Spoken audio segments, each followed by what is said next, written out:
لن تنالوا البر حتى تنفقوا مما تحبون وما تنفقوا من شيء فإن الله به عليم۔ آج چوتھے پارے سے شروع کر رہے ہیں جو سورہ آل عمران کی آیت نمبر 92 سے شروع ہوتی ہے بات، اس میں ارشاد باری تعالیٰ ہے اس آیت میں کہ تم لوگ بھلائی ہرگز نہیں پاؤ گے جب تک اللہ کی راہ میں وہ مال نہ خرچ کرو گے جسے تم محبوب رکھتے ہو، اور تم جو کچھ خرچ کرو گے اللہ اسے خوب جانتا ہے۔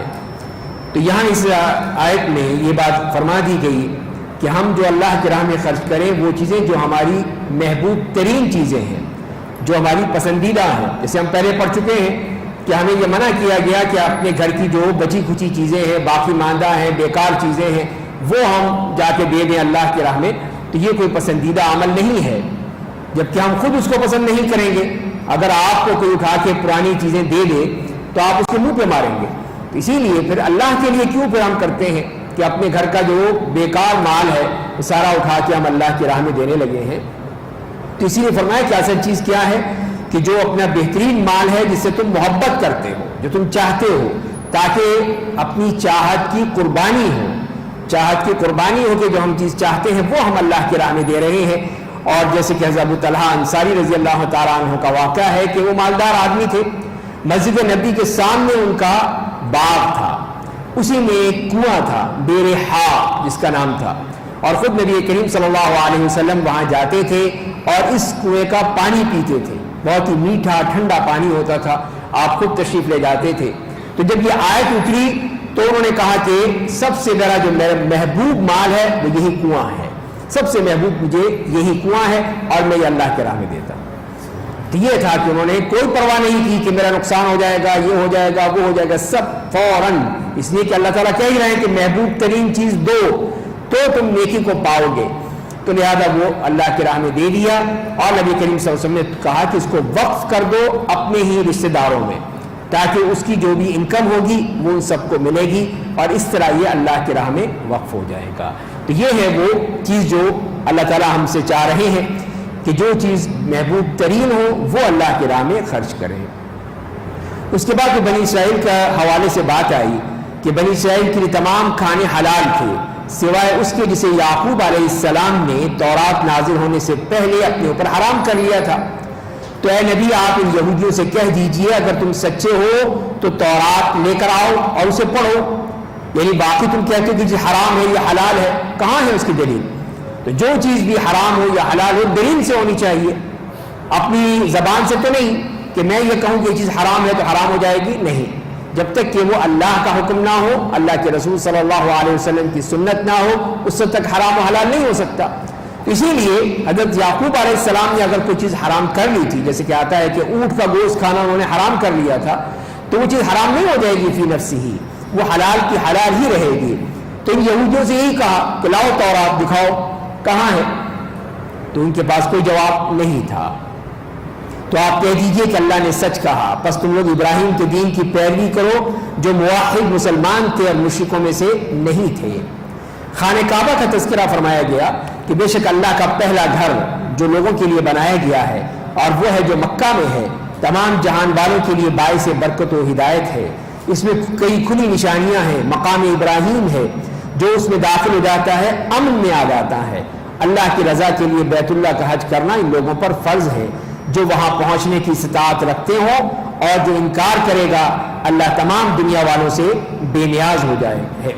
تو یہ خانہ کعبہ کا تذکرہ فرمایا گیا کہ یہ اللہ کی وہ کا گھر جو روئے زمین پر سب سے پہلا گھر ہے، اسی لیے فرمایا کہ ان اول بیت، سب سے پہلا گھر جو اللہ نے رکھا وہ خانہ کعبہ ہے۔ اس روئے زمین پر یہ پہلا گھر ہے جو کہ اللہ تعالیٰ نے اپنی عبادت کے لیے بنایا ہے، اور اسی میں پھر اللہ نے اپنی نشانیاں رکھی ہیں، جیسے مقام ابراہیم ہے، حجر اسود ہے، حتیم ہے، اور پھر اس کے باہر منی ہے، مزدلفہ ہے، عرفات ہے، یہ تمام اللہ کی نشانیاں ہیں۔ تو انہی کا تذکرہ فرمایا ہے، اور اسی لیے فرمایا کہ حج اس کے لیے ہے جس پر استطاعت ہو۔ استطاعت میں کیا مراد ہے کہ وہ جس میں جا سکتا ہو وہاں جا کر اور پھر واپسی کا خرچ ہو، اس کے پاس سواری ہو، خرچہ ہو، تو وہ شخص ہے جو مستطیع ہے۔ اور ایک عورت ہو اس کے لیے محرم کی شرط ہے کہ محرم ساتھ ہو اس کا، تو وہ پھر جا کے حج کرنا اس پر فرض ہو جائے گا۔ اگر اس کے پاس زاد راہ نہیں ہے، اتنا خرچہ نہیں ہے، حج فرض نہیں ہے۔ اس کے پاس سواری کا خرچہ نہیں ہے تو بھی اس کے اوپر حج فرض نہیں ہے۔ عورت کے لیے محرم نہیں ہے تو اس کے اوپر حج فرض نہیں ہے۔ یہ نہیں ہے کہ وہ پھر اب محرم تلاش کرتی پھرے، اور آج کل کے اس دور میں جو بناوٹی نمبر 2 محرم مل جاتے ہیں، وہ بھی نمبر 2 محرم دیکھے جی گروپ کے ساتھ جا رہے ہیں، ان کے ساتھ ایک محرم ہے جو سب کا وہ محرم بن گیا ہے۔ تو یہ اللہ کے ساتھ مذاق نہیں ہونا چاہیے، یہ اللہ کا دین ہے، قرآن بتا رہا ہے۔ ہم نے سمجھ رکھا ہے کہ ہم جو مرضی چاہے کر لیں، تو یہ کیا بات ہوئی؟ یہ تو کوئی وہ طریقہ نہیں ہے۔ جو اللہ کا حکم ہے اس کی پابندی کرنی ہوتی ہے۔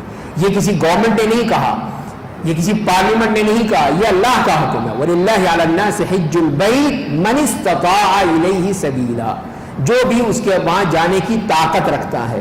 اور وہ طاقت کیا ہے؟ الزاد والراحلہ، سواری اور زاد راہ، 2 چیزیں ہیں۔ یہ اگر ہیں تو ٹھیک ہے جائیے، آپ نہیں ہیں تو آپ پر حج فرض نہیں ہے۔ تو زبردستی نہیں کیا جائے گا کہ بھیک مانگ کے لوگوں سے قرضے لے کر جائیں اور حج کریں، نہیں، اس کی ضرورت ہی نہیں ہے۔ جب اللہ نے فرض ہی نہیں کی ایک چیز تو پھر آپ کیوں تکلف کر رہے ہیں؟ تو اس کی ضرورت نہیں ہے۔ تو یہ صاحب بتا دیا، اور یہ بھی کہہ دیا وَمَنْ كَفَرَ فَإِنَّ اللَّهَ غَنِيٌّ عَنِ الْعَالَمِينَ، اور جو انکار کرے گا اللہ تمام دنیا والوں سے بے نیاز ہے۔ انکار کرنا کہ اس کے پاس پیسہ ہے، دولت ہے، کھانے پینے کی سب کچھ ہے، پھر بھی کہتا نہیں میرے پر حج فرض نہیں ہے، یہ ہے وہ جو انکار کر رہا ہے کہ اس کے پاس سب کچھ ہونے کے باوجود حج نہیں کرنا۔ کیوں نہیں حج کرنا؟ بس ابھی نہیں، جب بڈھے ہو جائیں گے، مرنے والے ہوں گے تب جائیں گے۔ تو یہ ان کو نہیں پتا کہ اصل حج کس کا ہوتا ہے؟ جوانوں کا حج ہوتا ہے۔ جوان آدمی جو ہے وہ حج کرتا ہے، بھاگ دوڑ ہے، چلنا پھرنا ہے، پیدل چلنا پڑتا ہے کئی میل، تمام مشقتیں ہوتی ہیں، وہ ایک جوان آدمی یا صحت مند آدمی ہی کر سکتا ہے۔ بڈھا تو بیچارہ دھکے، ایک ہی دھکا لگے گا وہ نیچے زمین پہ پڑا ہوگا، اس کے کیا آدمی کنکریاں مارنے جا رہے ہیں، وہاں دیکھیے وہاں تو آپ کے لیے کوئی VIP تو نہیں ہے کہ آپ کے لیے باقاعدہ الگ سے ایک لائن لگی ہوئی ہوگی، سب کے ساتھ آپ نے بھی کرنا ہے۔ تو لہذا پھر یہ جو سوچتے ہیں ہمارے ہاں کہ جی بڈھے ہو کر چلے جائیں گے حج کرنے، غلط بات ہے۔ جوانی میں حج کیجئے، پھر آپ کو رمی میں، عرفات میں، مزدلفہ کرتے ہو، اور تم جو راستے سے ان لوگوں کو کیوں روکتے؟ دھمکی دے دی گئی ہے، مل جائے گا۔ لیکن اگر اب حکم آ رہا ہے تقویٰ کے حوالے سے اور دوسرے احکام کے حوالے سے، اے ایمان والو اگر تم لوگ اہل کتاب کے ایک گروہ کی پیروی کرو گے تو تمہیں ایمان کے بعد دوبارہ کافر بنا دیں گے، اس لیے کہ وہ تو چاہتے یہ ہیں کہ تم اس کتاب کے بجائے تم کفر اختیار کر لو، یہودیت نصرانیت اختیار کر لو۔ وہ کبھی نہیں چاہیں گے کہ تم مسلمان بنے رہو، بلکہ وہ یہ چاہیں گے کہ تم کفر کی راہ اختیار کر لو۔ فرمائے کہ اور تم کفر کیسے قبول کر لو گے جبکہ اللہ کی آیات تمہارے لیے پڑھی جاتی ہے، اللہ کے رسول تمہارے درمیان موجود ہیں، اور جو شخص اللہ سے اپنا رشتہ استوار کر لیتا ہے وہ سیدھی راہ پر آ جاتا ہے۔ تو یہ ممکن نہیں ہے کہ تم کافر بن جاؤ، اس لیے کہ تمہارے درمیان اللہ کے رسول موجود ہیں، نبی کریم صلی اللہ علیہ وسلم کی شخصیت آپ بذات خود موجود ہیں، تو پھر کیا مسئلہ ہے تمہیں؟ اس لیے کہ اس وقت خاص طور پہ مدینے میں یہود و نصارہ کی اور یہودیوں کی پوری سازش تھی کہ کسی طرح ان کو لڑایا جائے، اس لیے کہ پہلے لڑتے تھے، اوس اور خزرج کے درمیان جنگیں ہوتی تھیں، اس میں مرتے تھے لوگ، جنگ ہوگی تو لوگ مریں گے۔ اور یہ کیا کرتے تھے، انہوں نے اپنی اسلحے کی فیکٹریاں لگا رکھی تھی، اسلحہ بیچتے تھے، تلوار ہے، خنجر ہے، نیزے ہیں، بھالے ہیں، وہ بیچتے تھے، اور دونوں کو لڑاتے تھے آپس میں۔ دونوں ہی عرب ہیں، دونوں ہی مدینے کے رہنے والے ہیں، دونوں ہی قبیلے ہیں، اور وہ ان کو لڑا کے خود کماتے تھے۔ اب جب کہ اسلام آ گیا، اسلام نے ان کو بھائی بھائی بنا دیا، آپس میں بالکل شیر و شکر ہو گئے۔ تو اب یہودیوں کا سارا مال ٹھپ ہو گیا، ان کے کارخانے ٹھپ ہو گئے، تو اب انہوں نے کہا کہ ہم کس طرح ان کو بے چین کریں، پریشان کریں، پھر اسی طرح لڑا دیں۔ تو انہوں نے پوری کوشش کی کہ جہاں ایک جگہ بیٹھے ہوئے تھے یہ انصار مدینہ ایک مجلس میں، اس میں اوس کے بھی تھے، خزرج کے بھی تھے، مہاجر بھی تھے، تو وہاں پہ کسی نے نعرہ لگا دیا کسی بات میں، اور وہ ترانے پڑھنے شروع کر دیے جو وہ پڑھا کرتے تھے جنگ کے دنوں میں۔ تو ان کے دلوں میں وہ پرانی جو رنجشیں تھیں، عداوتیں تھیں، وہ ایک دم بھڑک اٹھی اور ایک دم کھڑے ہو گئے، یا الانصار یا المہاجرین، اور آپس میں لڑنے کے لیے تیار ہو گئے۔ تو نبی کریم صلی اللہ علیہ وسلم خود تشریف لے گئے اور خود آپ نے کہا کہ میرے ہوتے ہوئے تم یہ حرکتیں کرو گے، یہ نہیں ہو سکتا ہے۔ اور پھر آپ نے ان کو بتایا کہ دیکھو تمہیں کس طرح اللہ نے توفیق دی، تمہیں بھائی بھائی بنایا، اور تم پھر لڑنا چاہتے ہو، یہ نہیں ہو سکتا، آپس میں مل کے بیٹھو۔ پھر اس طرح وہ گلے لگ کے روئے ہیں، اور رو کے انہوں نے دوسرے سے معافی مانگی ہے، اس لیے کہ اللہ نے ان کے دلوں کو صاف کر دیا تھا۔ تو یہ ہے اللہ کی ان کے لیے ہدایت تھی۔ تو یہی فرمایا جا رہا ہے کہ یہ تم کیا کر رہے ہو، کیوں تم آخر اس طرح ان لڑائی جھگڑوں میں پڑے ہوئے ہو، ایک دوسرے کی جان کے درپے بن گئے ہو، یہ کسی طور پہ بھی جائز نہیں ہے۔ یا ایھا الذین آمنوا اتقوا اللہ حق تقاتہ، اے ایمان والو اللہ سے ڈرو جیسا اس سے ڈرنا چاہیے، اور تمہاری موت آئے تو اسلام پر آئے۔ تو یہ ہے کہ تقویٰ کرنا ہے تو اس طرح تقویٰ کرو کہ جس طرح اس کا حق ادا ہو۔ اور وہ کیا مراد ہے کہ اللہ کی اطاعت کی جائے تو پھر نافرمانی نہ کی جائے، اسے یاد کیا جائے تو پھر بھولا نہ جائے، اس کا شکر ادا کیا جائے تو ناشکری نہ کی جائے۔ تو یعنی آپ نے جب کہہ دیا کہ آمنت باللہ، تو پھر آپ نے اس پر جم جانا ہے، اس پہ ڈٹ جانا ہے، پھر ہلنا نہیں ہے، پھر کہیں اور نہیں جانا ہے۔ اور دوسری بات کہ موت تک تمہیں مسلمان رہنا ہے، کہ جب موت آئے تو تم اسلام کی حالت میں ہو، تم پر کفر کی حالت نہ آئے بلکہ اسلام کی حالت میں تم ہو۔ اور اس کے بعد جو یہ کہا گیا کہ وَاعْتَصِمُوا بِحَبْلِ اللَّهِ جَمِيعًا، اور تم سب اللہ کی رسی کو مضبوطی سے تھام لو اور اختلاف مت کرو، اپنے اوپر اللہ کی نعمت کو یاد کرو کہ تم لوگ آپس میں دشمن تھے، اللہ نے تمہارے دلوں کو جوڑ دیا، اس کے فضل و کرم سے تم بھائی بھائی بن گئے، تم لوگ جہنم کی کھائی کے کنارے پہنچ چکے تھے، بس گرنے والے تھے، تو اللہ نے تمہیں اس سے بچا لیا۔ اللہ اپنی آیتوں کو اسی طرح تمہارے لیے بیان کرتا ہے تاکہ تم ہدایت حاصل کرو۔ تو اسی لیے ہمیں ان لوگوں کو بھی کہا گیا کہ رسی کو مضبوطی سے پکڑ لو۔ تو اللہ کی رسی کیا ہے؟ یہ اللہ کی کتاب ہے، یہ ہے اللہ کی رسی، اس کو مضبوطی سے پکڑ لو، تم نہیں بھٹکو گے، تمہیں نہیں کوئی فرقہ واریت آئے گی، نہیں اختلاف پیدا ہوگا، سب تم ایک مسلمان بن جاؤ گے۔ اور فرمایا کہ یہ اللہ کی نعمت ہے کہ تم ایک دوسرے کے دشمن تھے، ایک دوسرے کی جان کے درپے تھے، قتل و غارت کرنے کے لیے ہر وقت تیار رہتے تھے، تو کس طرح اللہ نے تمہیں بچا لیا۔ تم تو جہنم میں گرنے والے تھے، جہنم کے گڑھے میں گرنے والے تھے، اللہ نے تمہیں بچایا ہے۔ تو یہ کتنی بڑی نعمت ہے کہ اس نے بھائی بھائی بنا دیا۔ تو وہی چیز رسول اللہ صلی اللہ علیہ وسلم نے انہیں کہی کہ جب تم بھائی بھائی بن چکے ہو تو پھر یہ کہاں کا نعرہ ہے کہ اے مہاجرو، اے انصار، اے اوس، اے خزرج، تو اس میں لڑنے کے لیے تیار ہو جاتے ہو۔ جیسے آج ہمارے ہاں ہے، کوئی بلوچی ہے، کوئی پٹھان ہے، کوئی سندھی ہے، کوئی مہاجر ہے، کوئی کچھ ہے، کوئی کچھ ہے، ایک دوسرے سے لڑنے کے لیے تیار بیٹھے ہیں۔ ہماری یونیورسٹیوں میں جا کے دیکھ لیجئے کہ یہ بلوچ فیڈریشن ہے، یہ سندھی فیڈریشن ہے، یہ پختون ہے، یہ فلاں ہے، یہ فلاں ہے، اور ذرا سی بات ہو فوراً قتل و غارت کے دروازے کھل جاتے ہیں۔ یہ پڑھے لکھے لوگ ہیں، پڑھے لکھے، جاہل نہیں ہیں، ان کی یہ حالت ہے۔ تو بتائیے پھر رحمتیں کہاں سے آئیں گی؟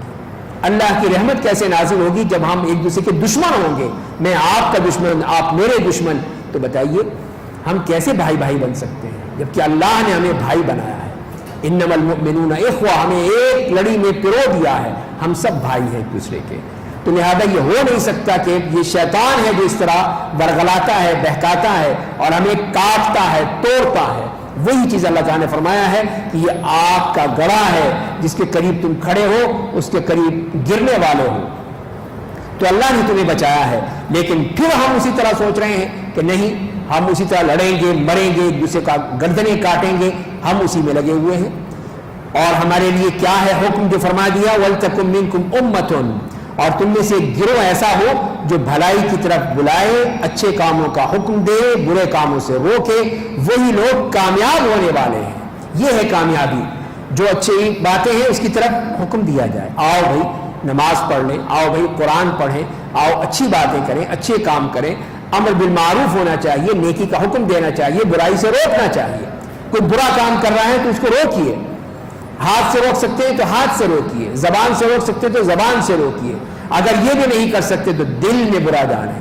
اور یہی ایمان کا سب سے کم تر درجہ ہے کہ آدمی صرف دل میں سوچ رہا ہے کہ ہاں یہ بہت برا ہو رہا ہے، تو یہ اس سے بڑھ کر اس کے بعد پھر ایمان نہیں ہے۔ اگر کسی کو ہوش ہی نہیں ہو، بے حس لوگ کہ کسی کو پتہ ہی نہیں ٹھیک ہے ہوتا ہے ہونے دو، ہمیں کیا ہے، کوئی جہنم میں جا رہا ہے جائے، ہمیں کیا، تو یہ غلط بات ہے، یہی غلطی ہے، اور یہی پھر وہ مطلب یہ ہوا کہ احساس ختم ہو گیا، بے حس ہو گیا۔ تو لہذا کم سے کم درجہ یہ ہے کہ جہاں پہ بے حسی نہ ہو، احساس موجود ہو کہ غلط کام ہو رہا ہے۔ تو لہذا ہمیں یہ حکم دیا گیا کہ ایسے لوگ ہونے چاہیے جو نیکی کا حکم دیں، برائی سے روکیں، اور انہی کے لیے فلاح ہے، کامیابی ہے۔ اور مزید جو فرمایا اللہ تعالیٰ نے، اور ان لوگوں کی طرح مت ہو جاؤ جو فرقوں میں بٹ گئے، ٹکڑے ٹکڑے ہو گئے، ان کے پاس نشانیاں آ جانے کے بعد آپس میں اختلاف کیا، انہی کے لیے بڑا عذاب ہے۔ تو جیسے یہود و نصارہ تھے، یہ ٹکڑے ٹکڑے ہو گئے، گروہوں میں بٹ گئے، جہنم کا ایندھن بن گئے۔ تو تم مسلمانوں تم یہ مت کرنا، تم یہی حرکتیں کرو گے تو تمہارا حشر بھی یہی ہوگا۔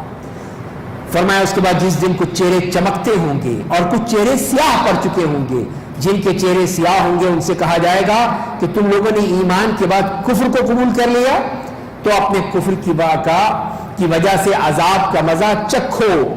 جن کے چہرے چمکتے ہوئے ہوں گے وہ اللہ کی رحمت میں ہوں گے، جس میں وہ ہمیشہ ہمیشہ رہیں گے۔ تو اس طرح اللہ تعالیٰ نے بتا دیا کہ قیامت کے دن دو طرح کے لوگ ہیں، ایک تو وہ ہیں جن کے چہرے چمک رہے ہوں گے، دمک رہے ہوں گے، اس لیے کہ وہ ہے اللہ کے نیک بندے، اللہ کے دین پر قائم رہنے والے، ساری زندگی انہوں نے اللہ اس کے رسول کے احکام کے مطابق زندگی بسر کی، تو ان کے چہرے چمک رہے ہوں گے، سورج کی روشنی بھی جو ہے اس کے سامنے وہ ہیج ہے، ایسے ان کے لیے چمک اور روشنی ہوگی۔ اور دوسری طرف وہ لوگ ہوں گے جن کے چہرے سیاہ پڑ چکے ہوں گے، سیاہ چہرے والے وہ لوگ ہوں گے، اور ان کے لیے فرمایا کہ تم لوگوں نے تو دین میں آنے کے بعد کفر کو اختیار کیا، یہی کفر ہے، تفرقہ بازی، اختلاف، ہر وقت ایک دوسرے کی دشمنی، ایک دوسرے کے خلاف جا رہے ہیں، تو یہی لوگ فرمایا کہ ان کے بارے میں یہ سخت الفاظ ہوں گے۔ اور اسی لیے فرمایا کہ یہ اللہ کی آیتیں ہیں جنہیں ہم آپ کو ٹھیک ٹھیک پڑھ کر سناتے ہیں۔ اللہ دونوں جہانوں والوں میں سے کسی پر ظلم کا ارادہ نہیں رکھتا، اور جو کچھ آسمانوں اور زمین میں ہے اللہ کی ملکیت ہے، اور تمام امور بالآخر اللہ کی طرف لوٹائے جاتے ہیں۔ تو یہ اللہ تعالیٰ کی ملکیت، اس کی بادشاہت، کہ زمین و آسمان سب اس کی بادشاہت میں ہے۔ اس کے بعد پھر مسلمانوں سے خطاب فرمایا اور ان کی فضیلت بتا دی، اس امت کی فضیلت بتا دی کہ یہ امت دوسری امتوں سے بڑھ کر ہے۔ فرمایا کہ کنتم خیر امت اخرجت للناس، اے مسلمانوں تم بہترین لوگ ہو، بہترین کہا ہے، سب سے بہترین، سب سے اچھے لوگ، لیکن کیا ہے تمہارے اندر؟ فرمایا کہ جو انسانوں کے لیے پیدا کیے گئے بھلائی کا حکم دیتے ہو، برائی سے روکتے ہو، اللہ پر ایمان رکھتے ہو، اور اگر اہل کتاب ایمان لے آتے تو ان کے لیے بہتر ہوتا، ان میں سے بعض مومن ہیں بعض کافر ہیں۔ تو یہ بتا دیا کہ بہترین امت اسی وقت ہوگی جب نیکی کا حکم دے گی، برائی سے روکے گی۔ تو ہمارا دین انانیت نہیں سکھاتا، وہ ایک دوسرے سے تعاون سکھاتا ہے۔ آپ اپنے ایک مسلمان بھائی کو دیکھتے ہیں کہ غلط کام کر رہا ہے، تو آپ اس سے کہیے میرے بھائی یہ غلط کام ہے، یہ ایسا مت کرو، بس آپ نے کہنا ہے، صرف اس کو زبردستی نہیں کروانا، صرف آپ کا کام کہنا ہے۔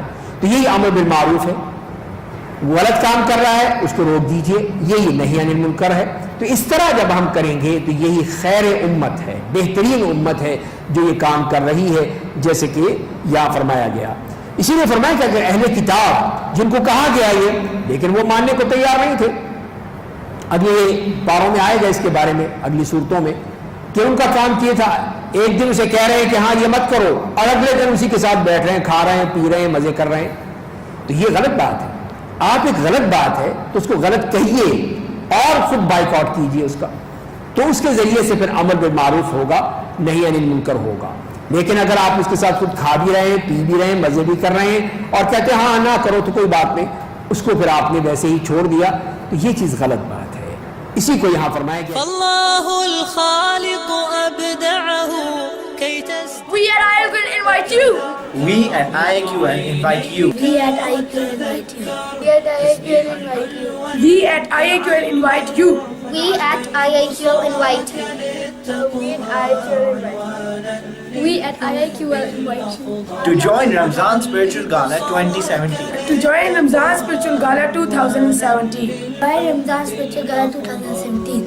To To join Ramzan Spiritual Gala 2017. To join Ramadan Spiritual فالله Gala. Khaliq To join Ramzan Spiritual Gala 2017. Join Ramzan Spiritual Gala 2017. To join Ramzan Spiritual Gala. It's Virtues Mania. It's Virtues Mania. It's Virtues Mania.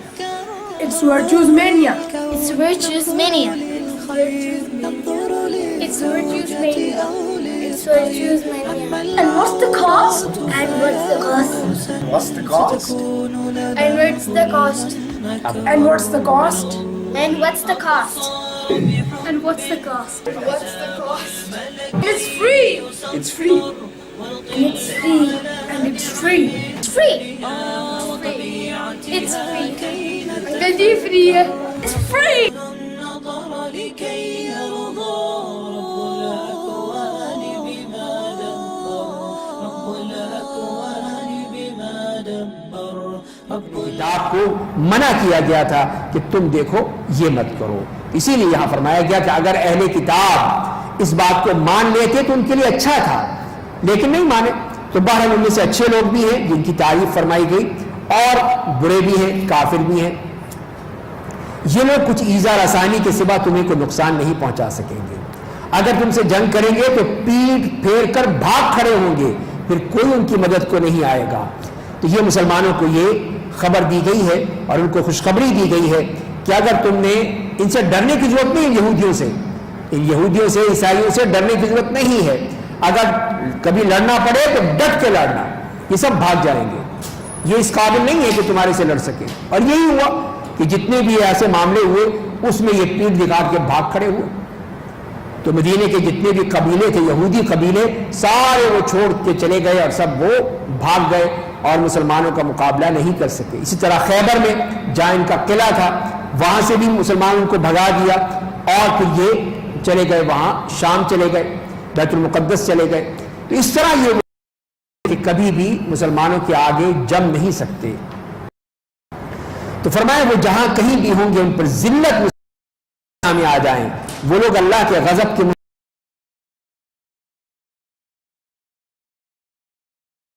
بیٹھ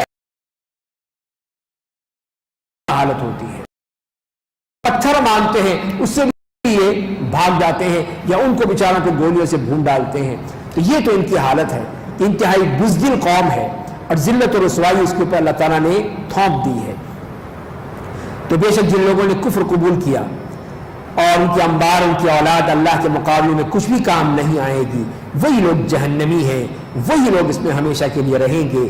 تو یہ کفار کا بتا دیا کہ ان کی مال اولاد کوئی چیز کام نہیں آئے گی, یہ سب ان کے لیے جہنم کا ایندھن بن جائیں گے. اور وہ لوگ اس دنیاوی زندگی میں جو کچھ خرچ کرتے ہیں اس کی مثال اس تیز ہوا کی ہے جس میں کڑاکے کی سردی ہو, جو ایسی قوم کی کھیتی کو جا لگے جس نے اپنے اوپر ظلم کیا ہو اور اس کھیتی کو تباہ کر دے. اللہ نے ان پر ظلم نہیں کیا بلکہ انہوں نے خود اپنے آپ پر ظلم کر دیا. تو یہاں پہ ایک مثال کے ذریعے سے اللہ نے یہ بیان کیا ہے کہ اگر اہل کفر اگر اپنا کوئی مال کسی خیر کے کام میں بھی خرچ کرتے ہیں تو قیامت کے دن کام نہیں آئے گا, کوئی کام نہیں آئے گا, چاہے وہ جو مرضی کر لیں. ان کو اگر فائدہ ہوگا اس دنیا میں ہی ہوگا, آخرت میں کوئی فائدہ نہیں ہوگا. جیسے کہ فرمایا گیا کہ اس میں جو اس نے کھیتی کی تھی تو وہ کڑاکے کی سردی نے ایسی اس کے اوپر وہ آگ لگائی, ایسا اس کو جلا دیا اس برف باری نے کہ وہ چیز ختم ہو گئی, تباہ ہو گئی, برباد ہو گئی, کچھ نہیں باقی رہا. تو یہ اللہ نے ظلم نہیں کیا, یہ انہیں خود اپنے آپ پر ظلم کیا ہے.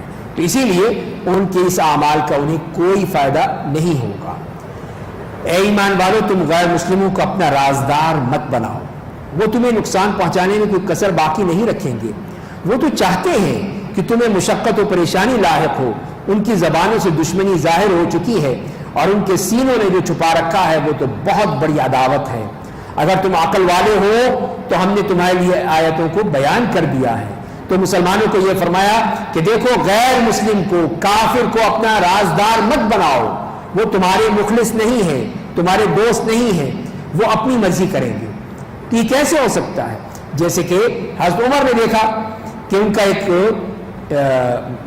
غلام تھا, نصرانی غلام تھا, لکھنے پڑھنے میں بہت ہی ذہین و فطین تھا. تو کسی نے کہا کہ اس کو آپ اپنا سیکرٹری بنا لیں, اپنے آفس میں رکھ لیں. کہا کہ نہیں, یہ نہیں ہو سکتا. اللہ نے جب منع کر دیا ہے کہ ایسے لوگوں کو رازدار مت بناؤ، تو پھر میں کیسے ہو سکتا ہے کہ نصرانی کو، ایک عیسائی کو اپنے دفتر میں رکھ لوں؟ نہیں ہو سکتا. جو بھی ہوگا مسلمان ہوگا. مسلمان خیانت کرے تو وہ بھی بڑا مجرم ہے، لیکن اصل یہی ہے کہ ہم مسلمانوں کو اپنے ساتھ رکھیں، غیر مسلم کو ہم اس طرح رازدار نہیں بنا سکتے. فرمائے کہ ہاں انتم اولائی تحبونہم ولا یحبونکم، تم خود دیکھ لو، تم تو ان سے محبت رکھتے ہو اور وہ تمہیں بالکل نہیں چاہتے، وہ تم سے دیکھنا بھی نہیں چاہتے تمہیں، اور تم تو تمام کتابوں پر ایمان رکھتے ہو، اور ان کا حال یہ ہے کہ جب تم سے ملتے ہیں تو کہتے ہیں ہم ایمان لے آئے، اور جب تنہائی میں ہوتے ہیں تو تم سے مارے غصے کے اپنی انگلیاں اپنے دانتوں سے کاٹتے ہیں. آپ کہہ دیجئے کہ اپنا غصے میں مر جاؤ، اللہ دلوں کی باتوں کو خوب جانتا ہے. تو یہ ان کا طریقہ ہے ان یہودیوں کا کہ فرمایا کہ تم تو بڑی محبت کی اپنی سادگی میں، کہ مسلمان ظاہر ہے کسی کے لیے شر نہیں چاہتا، اپنی سادگی میں تم ان سے محبت کا اظہار کرتے ہو، وہ تمہارا تو منہ نہیں دیکھنا چاہتے، تمہارا ذکر نہیں چاہتے، تو وہ کیسے تم سے محبت کریں گے؟ بلکہ ان کا معاملہ تو یہ ہے کہ نفاق، منافقت کرتے ہیں. مسلمانوں سے ملتے ہیں، ہاں جی تمہارے ساتھ ہیں ہم، ٹھیک ہے تمہاری بات مانیں گے، یہ کریں گے وہ کریں گے، اور جب اپنے ہاں جاتے ہیں تو غصے کے مارے اپنی انگلیاں چباتے ہیں. غصہ اتنا ہے ان کے دلوں میں بھرا ہوا ہے، اتنا ان کے انتقام کا جذبہ ان کے دلوں میں بھرا ہوا ہے. اسی لیے فرمایا کہ جاؤ اپنے غصے میں جا کے مر جاؤ، تم کبھی تمہیں اطمینان نہیں ہوگا، جلتے رہو گے، مرتے رہو گے اسی طرح. تو یہی اصل چیز ہے جو کہ ان یہودیوں کے دلوں میں موجود ہے. اور اسی لیے فرمایا کہ اللہ تعالیٰ دلوں کی بات کو خوب جانتا ہے. اگر تمہیں کوئی بھلائی ملتی ہے تو انہیں تکلیف ہوتی ہے، اگر تمہیں تکلیف پہنچتی ہے تو اس سے وہ خوش ہوتے ہیں. اگر تم صبر کرو گے، اللہ سے ڈرتے رہو گے، تو ان کا مکر و فریب تمہیں کوئی نقصان نہیں پہنچا سکے گا. بے شک اللہ ان کے کرتوتوں کو اچھی طرح جانتا ہے. تو یہاں پر پھر فرما دیا کہ ان کا معاملہ کیا ہے کہ تمہیں کوئی بھی اچھائی ملے، بھلائی ملے تو ان کو بڑی تکلیف ہوتی ہے. یہ کیا ہو گیا؟ ایک مسلمان ملک جو ہے ایٹمی طاقت بن گیا؟ نہیں، ان سے برداشت نہیں ہوا پھر یہ. تو اسی لیے وہ مسلمانوں کے، پاکستانیوں کے دشمن بن گئے کہ کس طرح مسلمانوں کو تکلیف پہنچے. اس لیے کہ سارے مسلمان خوش ہوئے تھے. پاکستان کے ایٹمی طاقت بننے سے پورے دنیا کے مسلمانوں کو خوشی تھی کہ ہم طاقتور ہیں. وہ پاکستان کی طاقت نہیں تھی، پورے اسلام کی طاقت تھی. تو یہ تھا، اسی لیے وہ جل بھن گئے کہ یہ کیا ہو گیا. تو وہی چاہتے ہیں کہ اس قوم کو تباہ کر دیا جائے، اس قوم کو ختم کر دیا جائے، آپس میں لڑ کے ہی یہ ختم ہو جائے. تو اسی لیے فرمایا کہ اگر تمہیں کوئی اچھائی ملتی ہے تو انہیں بڑی تکلیف ہوتی ہے، بہت تکلیف ہوتی ہے، اور اگر تمہیں کوئی تکلیف پہنچے تو بڑے خوش ہوتے ہیں کہ اب دیکھو، یہ دیکھو مار کھا رہے ہیں نا یہ لوگ. تو وہ ہمارے دشمن کو مضبوط کریں گے، دشمنوں کے ذریعے سے ہمیں مارنے کی کوشش کریں گے کہ کسی طرح ان کو ختم کیا جائے. یہ ہے ان کی سازشیں جو قرآن بتا رہا ہے. اسی لیے فرمایا کہ وَإِن تَصْبِرُوا، صبر کرو، تقوی اختیار کرو، کچھ نہیں ہوگا. لَا يَضُرُّكُمْ كَيْدُهُمْ شَيْئًا، ان کی یہ چالاکیاں، ان کی یہ سازشیں تمہیں کچھ نہیں کہہ سکتی. اس لیے کہ اللہ تعالیٰ کو ہر چیز کا احاطہ کیے ہوئے ہے، ہر چیز اس کے ہاتھ میں ہے. اس کے بعد پھر جنگ احد کے بارے میں بات ہو رہی ہے، اور اس میں جو کچھ بھی ہوا تھا اس کے بارے میں اللہ تعالیٰ ذکر فرما رہے ہیں. اور فرمایا کہ اے نبی، جب آپ صبح کے وقت اپنے گھر سے چلے، مسلمانوں کو جنگی ٹھکانوں پر متعین کر رہے تھے، اللہ خوب سننے والا، خوب جاننے والا ہے کہ جو آپ کا معاملہ ہوا تھا. تو اس میں غزوہ بدر کا بھی حوالہ دیا کہ جب تم میں سے دو گروہوں نے پسپائی کا ارادہ کیا، اور اللہ ان کا دوست ہے، مومنوں کو صرف اللہ پر بھروسہ رکھنا چاہیے. تو جنگ احد میں تو جب نبی کریم صلی اللہ علیہ وسلم پہنچے تو وہاں پر جبل احد کے دامن میں وہی راستہ تھا جو کھلا راستہ تھا، باقی راستے اتنے کھلے ہوئے نہیں تھے. تو وہیں پہ جنگیں ہوئی، جنگ خندق بھی اسی علاقے میں ہوئی، جنگ احد بھی اسی علاقے میں ہوئی.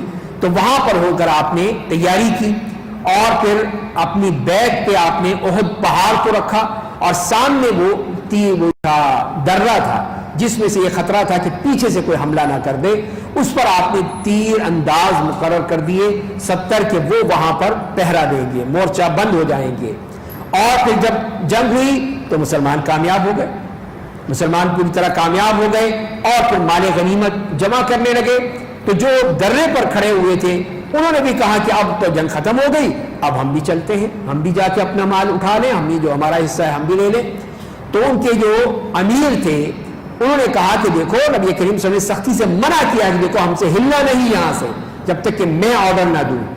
کمانڈر کا آرڈر آئے گا تب تم ہلو گے یہاں سے. لیکن وہ ہل پڑے. تو اس وقت خالد بن ولید جو کہ مسلمان نہیں ہوئے تھے, انہوں نے یہ دیکھا کہ وہ مورچہ تو خالی ہو گیا, انہوں نے پیچھے سے حملہ کر دیا مسلمانوں پر. ایک دم مسلمان بوکھلا گئے, یہ کیا ہوا؟ جب ان کے اوپر حملہ ہو گیا, یہاں تک کہ وہ نبی کریم صلی اللہ علیہ وسلم کی ذات اقدس تک پہنچ گئے. اور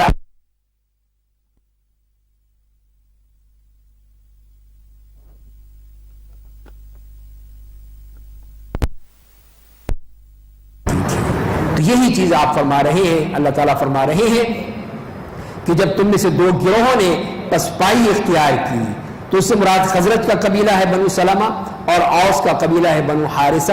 ان لوگوں نے یہ چاہا تھا کہ وہ پیچھے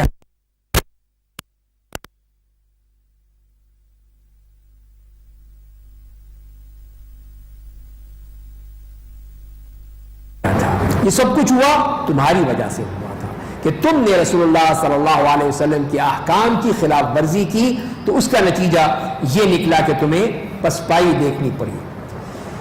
اور پھر غزوہ بدر کا حوالہ دیا گیا. اللہ نے میدان بدر میں تمہاری مدد کی جبکہ تم نہایت کمزور تھے, پس تم لوگ اللہ سے ڈرو تاکہ تم اللہ کی اس نعمت کا شکر ادا کر سکو کہ اللہ نے کتنی بڑی نعمت دی کہ صرف 313 اور ان پر 1000 3 گنا بڑا دشمن تھا, اللہ نے کتنی بڑی فتح فرما دی, کتنی بڑی ان کو مدد فرمائی کہ وہاں پہ وہ جیت گئے. فرمایا کہ جب آپ مومنوں سے کہہ رہے تھے کہ کیا تمہارے لیے کافی نہیں ہے کہ تمہارا رب 3000 فرشتے اتار کر تمہاری مدد کرے, 3000 فرشتے. ہاں اگر تم لوگ صبر کرو گے, اللہ سے ڈرو گے, تمہارے دشمن جوش میں آ کر تم تک آ جائیں گے, تو تمہارا رب 5000 نشان لگے ہوئے فرشتوں کے ذریعے تمہاری مدد کرے گا. تو اصل چیز کیا ہے؟ صبر ہے, تقویٰ ہے, اللہ کا ڈر ہے, اللہ کا خوف ہے, اتحاد ہے, اتفاق ہے, تو اللہ کی مدد آئے گی, ضرور آئے گی. لیکن اگر یہی نہیں ہے تو پھر اللہ کی مدد کیسے آئے گی؟ تو سورہ انفال میں بھی تذکرہ آئے گا. تو یہاں پہ بتا دیا گیا کہ یہ اس معاملے میں کہ غزوہ بدر میں اللہ تعالیٰ نے کس طرح مدد فرمائی تھی, اور اگر تم یہاں پر بھی تم اسی طرح رہتے تو اللہ کی مدد ضرور آتی. اور بعض کے نزدیک غزوہ احد میں بھی اللہ کی مدد آئی تھی. اللہ تعالیٰ نے ایسے تو اسے تمہارے لیے محض خوشخبری نہیں بنایا اور تاکہ اسے تمہارے دلوں کو اطمینان ہو, ورنہ مدد تو صرف اللہ کے پاس سے آتی ہے جو بہت عزت و حکمت والا ہے. تو یہ ہے اللہ تعالیٰ کی طرف سے بشارت تاکہ مسلمانوں کو اطمینان قلب حاصل ہو, اور پھر اللہ کی نصرت آئے, اور اللہ کی مدد سے ہی پھر ہر چیز کامیابی تک پہنچتی ہے. لِيَقْطَعَ طَرَفًا مِّنَ الَّذِينَ كَفَرُوا, تاکہ اہل کفر کی ایک جماعت کا صفایا کر دے یا انہیں شکست دے دے تاکہ نامراد واپس ہوں. ان کافروں کے معاملے میں آپ کا کوئی اختیار نہیں ہے, چاہے تو ان کی توبہ قبول کر لیجئے, چاہے تو انہیں عذاب دے دیجئے, اس لیے کہ وہ ظالم ہیں. یہ بتا دیا کہ اس لیے کہ جب انہوں نے آپ کو زخمی کیا تو آپ نے فرمایا کہ وہ قوم کیسے فلاح پائے گی جس نے اپنے نبی کو زخمی کر دیا, نبی کے سر کو زخمی کر دیا, وہ قوم کیسے فلاح پا سکتی ہے؟ ایک طرح سے آپ نے بد دعا کر دی. تو اللہ تعالیٰ نے فرمایا کہ آپ کی یہ مرضی ہے, لیکن یہ آپ کے ہاتھ میں نہیں ہے, ہاتھ تو اللہ کے ہاتھ میں ہے. آپ کا تو یہ ہے کہ اگر وہ آپ کے پاس آتے ہیں, توبہ کرتے ہیں, تو ٹھیک ہے, آپ قبول کر لیجئے. لیکن اگر آپ ان کو سزا دیتے ہیں تو وہ بھی آپ کا حق ہے, آپ ان کو سزا دے سکتے ہیں, لیکن آپ یہ مت کہیے. اور اس کے بعد بتا دیا کہ اللہ تعالیٰ کا اصل قانون ہے کہ آسمان اور زمین میں جو کچھ ہے اللہ کی ملکیت ہے. اللہ جسے چاہے معاف کر دے, جسے چاہے عذاب دے دے. اللہ بڑا مغفرت کرنے والا, بے حد رحم کرنے والا ہے. یہاں پر پھر وہ سود کے بارے میں ایک اور آیت نازل ہوئی. فرمایا کہ اے ایمان والو, کئی گنا بڑھا کر سود مت کھاؤ, اللہ سے ڈرتے رہو تاکہ تم فلاح پاؤ. تو واقعہ احد کے بیان میں ہی سود کا بیان اچانک یہاں پر آ گیا. اس کا مطلب یہی ہے کہ یہ بتانے کے لیے کہ اصل چیز فتح و نصرت صبر اور تقوی سے آتی ہے. اگر تقوی نہیں ہے اور انسان میں مال کی محبت پیدا ہو جاتی ہے تو اس صورت میں پھر فتح نہیں ملتی, پھر آدمی کامیاب نہیں ہوتا. تو یہ سود یہی مال کی محبت ہے. مال کی محبت پیدا ہوتی ہے تبھی وہ سودی کاروبار کرتا ہے کہ پیسہ مل جائے گا, 10 روپے قرضہ دوں گا, 1000 روپے اس میں سود لے لوں گا, تو اس طرح میرا بینک بیلنس بڑھتا چلا جائے گا. تو اسی طرح پھر وہ سودی کاروبار بڑھتا چلا جاتا ہے. اور اضعافا مضاعفا کہ بڑھاتے جاؤ کئی گنا بڑھتا چلا جاتا ہے. تو فرمایا جا رہا ہے کہ مت لو. اور یہاں ہمارے ہاں کے احمق کہتے ہیں کہ اللہ تعالیٰ نے تو اضعافا مضاعفا کو منع کیا ہے, 1% 2% تو منع نہیں کیا. الٹی کھوپڑی جو ہے وہ یہی سوچ سکتی ہے کہ جب اتنا وہ کئی گنا, تو یہ ہے کہ وہ زیادہ بڑا حرام کا معاملہ ہے, اس کو اسی لیے حرام کر دیا. اس کے مقابلے میں سورہ بقرہ میں ہم پڑھ چکے ہیں کل کہ ایک ذرہ برابر بھی سود ہو تو وہ حرام ہے. اسی لیے پھر کوئی بھی سود نہیں لیا جا سکتا, چاہے وہ بڑا چڑھا کر ہو, دگنا چوگنا ہو, چاہے وہ صرف 1% ہو, 5% ہو, 10% ہو, سب حرام ہے. اور اسی لیے فرمایا کہ واتقوا اللہ لعلکم تفلحون, اور آگ سے ڈرو جو کافروں کے لیے تیار کی گئی. واتقوا النار التي اعدت للكافرين واطیعوا اللہ والرسول لعلکم ترحمون, اللہ اور اس کے رسول کی اطاعت کرو تاکہ تم پر رحم کیا جائے. تو جو اللہ اور اس کے رسول کی اطاعت کرتا ہے اس پر رحمتیں نازل ہوتی ہیں, وہ رحمت کا ذریعہ ہے. اور اس کے بعد جو فرمایا کہ تیزی کرو اپنے رب کی مغفرت کی طرف, بھاگو, جلدی کرو, اور اس جنت کی جانب جس کی وسعت آسمانوں اور زمین کے برابر ہے, جو اللہ سے ڈرنے والوں کے لیے تیار کی گئی ہے. تو یہ ہے, اس میں جلدی کرنے کو کہا ہے. اس میں یہ نہیں ہے کہ جب بڈھے ہو جائیں گے, بڑھاپا آ جائے گا, مرنے کے قریب ہوں گے, اس وقت نمازیں بھی پڑھ لیں گے, روزے بھی رکھ لیں گے, حج و عمرہ بھی کر لیں گے, سب اس وقت کر لیں گے. نہیں, ابھی فوراً, ابھی جلدی سے فوراً تیار ہو جاؤ کہ ابھی موقع ہے, تمہیں اللہ نے مہلت دی ہے, تو ابھی تم کوشش کرو کہ کسی نہ کسی طرح یہ چیزیں پا لو. اور وہ کون لوگ ہیں جو اللہ کی اس بات کو مانتے ہیں, ان کی صفات بیان کی گئی. الذین ينفقون فی السراء والضراء, جو لوگ خوشی اور غم ہر حال میں اللہ کی راہ میں خرچ کرتے ہیں, ہر حال میں, تنگی ہو تب بھی اس میں سے چاہے وہ آدھی روٹی دینی پڑے, آدھی کھجور دینی پڑے, وہ بھی اللہ کی راہ میں دینے کو تیار ہو جاتے ہیں. یہ نہیں سوچتے کہ اس میں ہم کہاں سے کھائیں گے. یہی ہے جیسے کہ عائشہ رضی اللہ تعالیٰ عنہا تھی اور کسی صحابیات تھیں, ان کے پاس ہزاروں لاکھوں روپے آتے تھے, سب اللہ کی راہ میں خرچ کر دیتی. تو ان کے جب سب اللہ کی راہ میں دے دیے تو ان کی لونڈی نے کہا کہ آپ اگر 1 درہم 1 دینار کو رکھ لیتی, آپ روزے سے ہیں, آپ روزہ افطار کر لیتی, اس سے کچھ لے لیتی کھانے پینے کو. تم نے کہا تم نے پہلے کیوں نہیں بتایا مجھے. ان کو خیال ہی نہیں تھا اس بات کا کہ پیسہ کوئی چیز نہیں ہے, پیسہ سب اللہ کی راہ میں, جو کچھ بھی آیا تھا ہزاروں, سب کچھ اللہ کی راہ میں لٹا دیتی تھیں. وہ تو خواتین تھیں, اس کے باوجود ان کی یہ حالت تھی, تو مردوں کا کیا معاملہ ہوگا. وہ تو کوئی چیز رکھتے ہی نہیں تھے اپنے پاس, سب کچھ اللہ کی راہ میں دینے والے. اور دوسری بات, غصہ پی جانے والے, غصہ نہیں ہے, غضب نہیں ہے, اس لیے کہ اس میں تو پاگل ہو جاتا ہے انسان, اسے کوئی ہوش نہیں رہتا, کہیں بیوی کو طلاق دے رہا ہے, کہیں بچوں کو مار رہا ہے, کہیں لوگوں سے لڑ رہا ہے. تو یہ غصہ یہ انتہائی خطرناک چیز.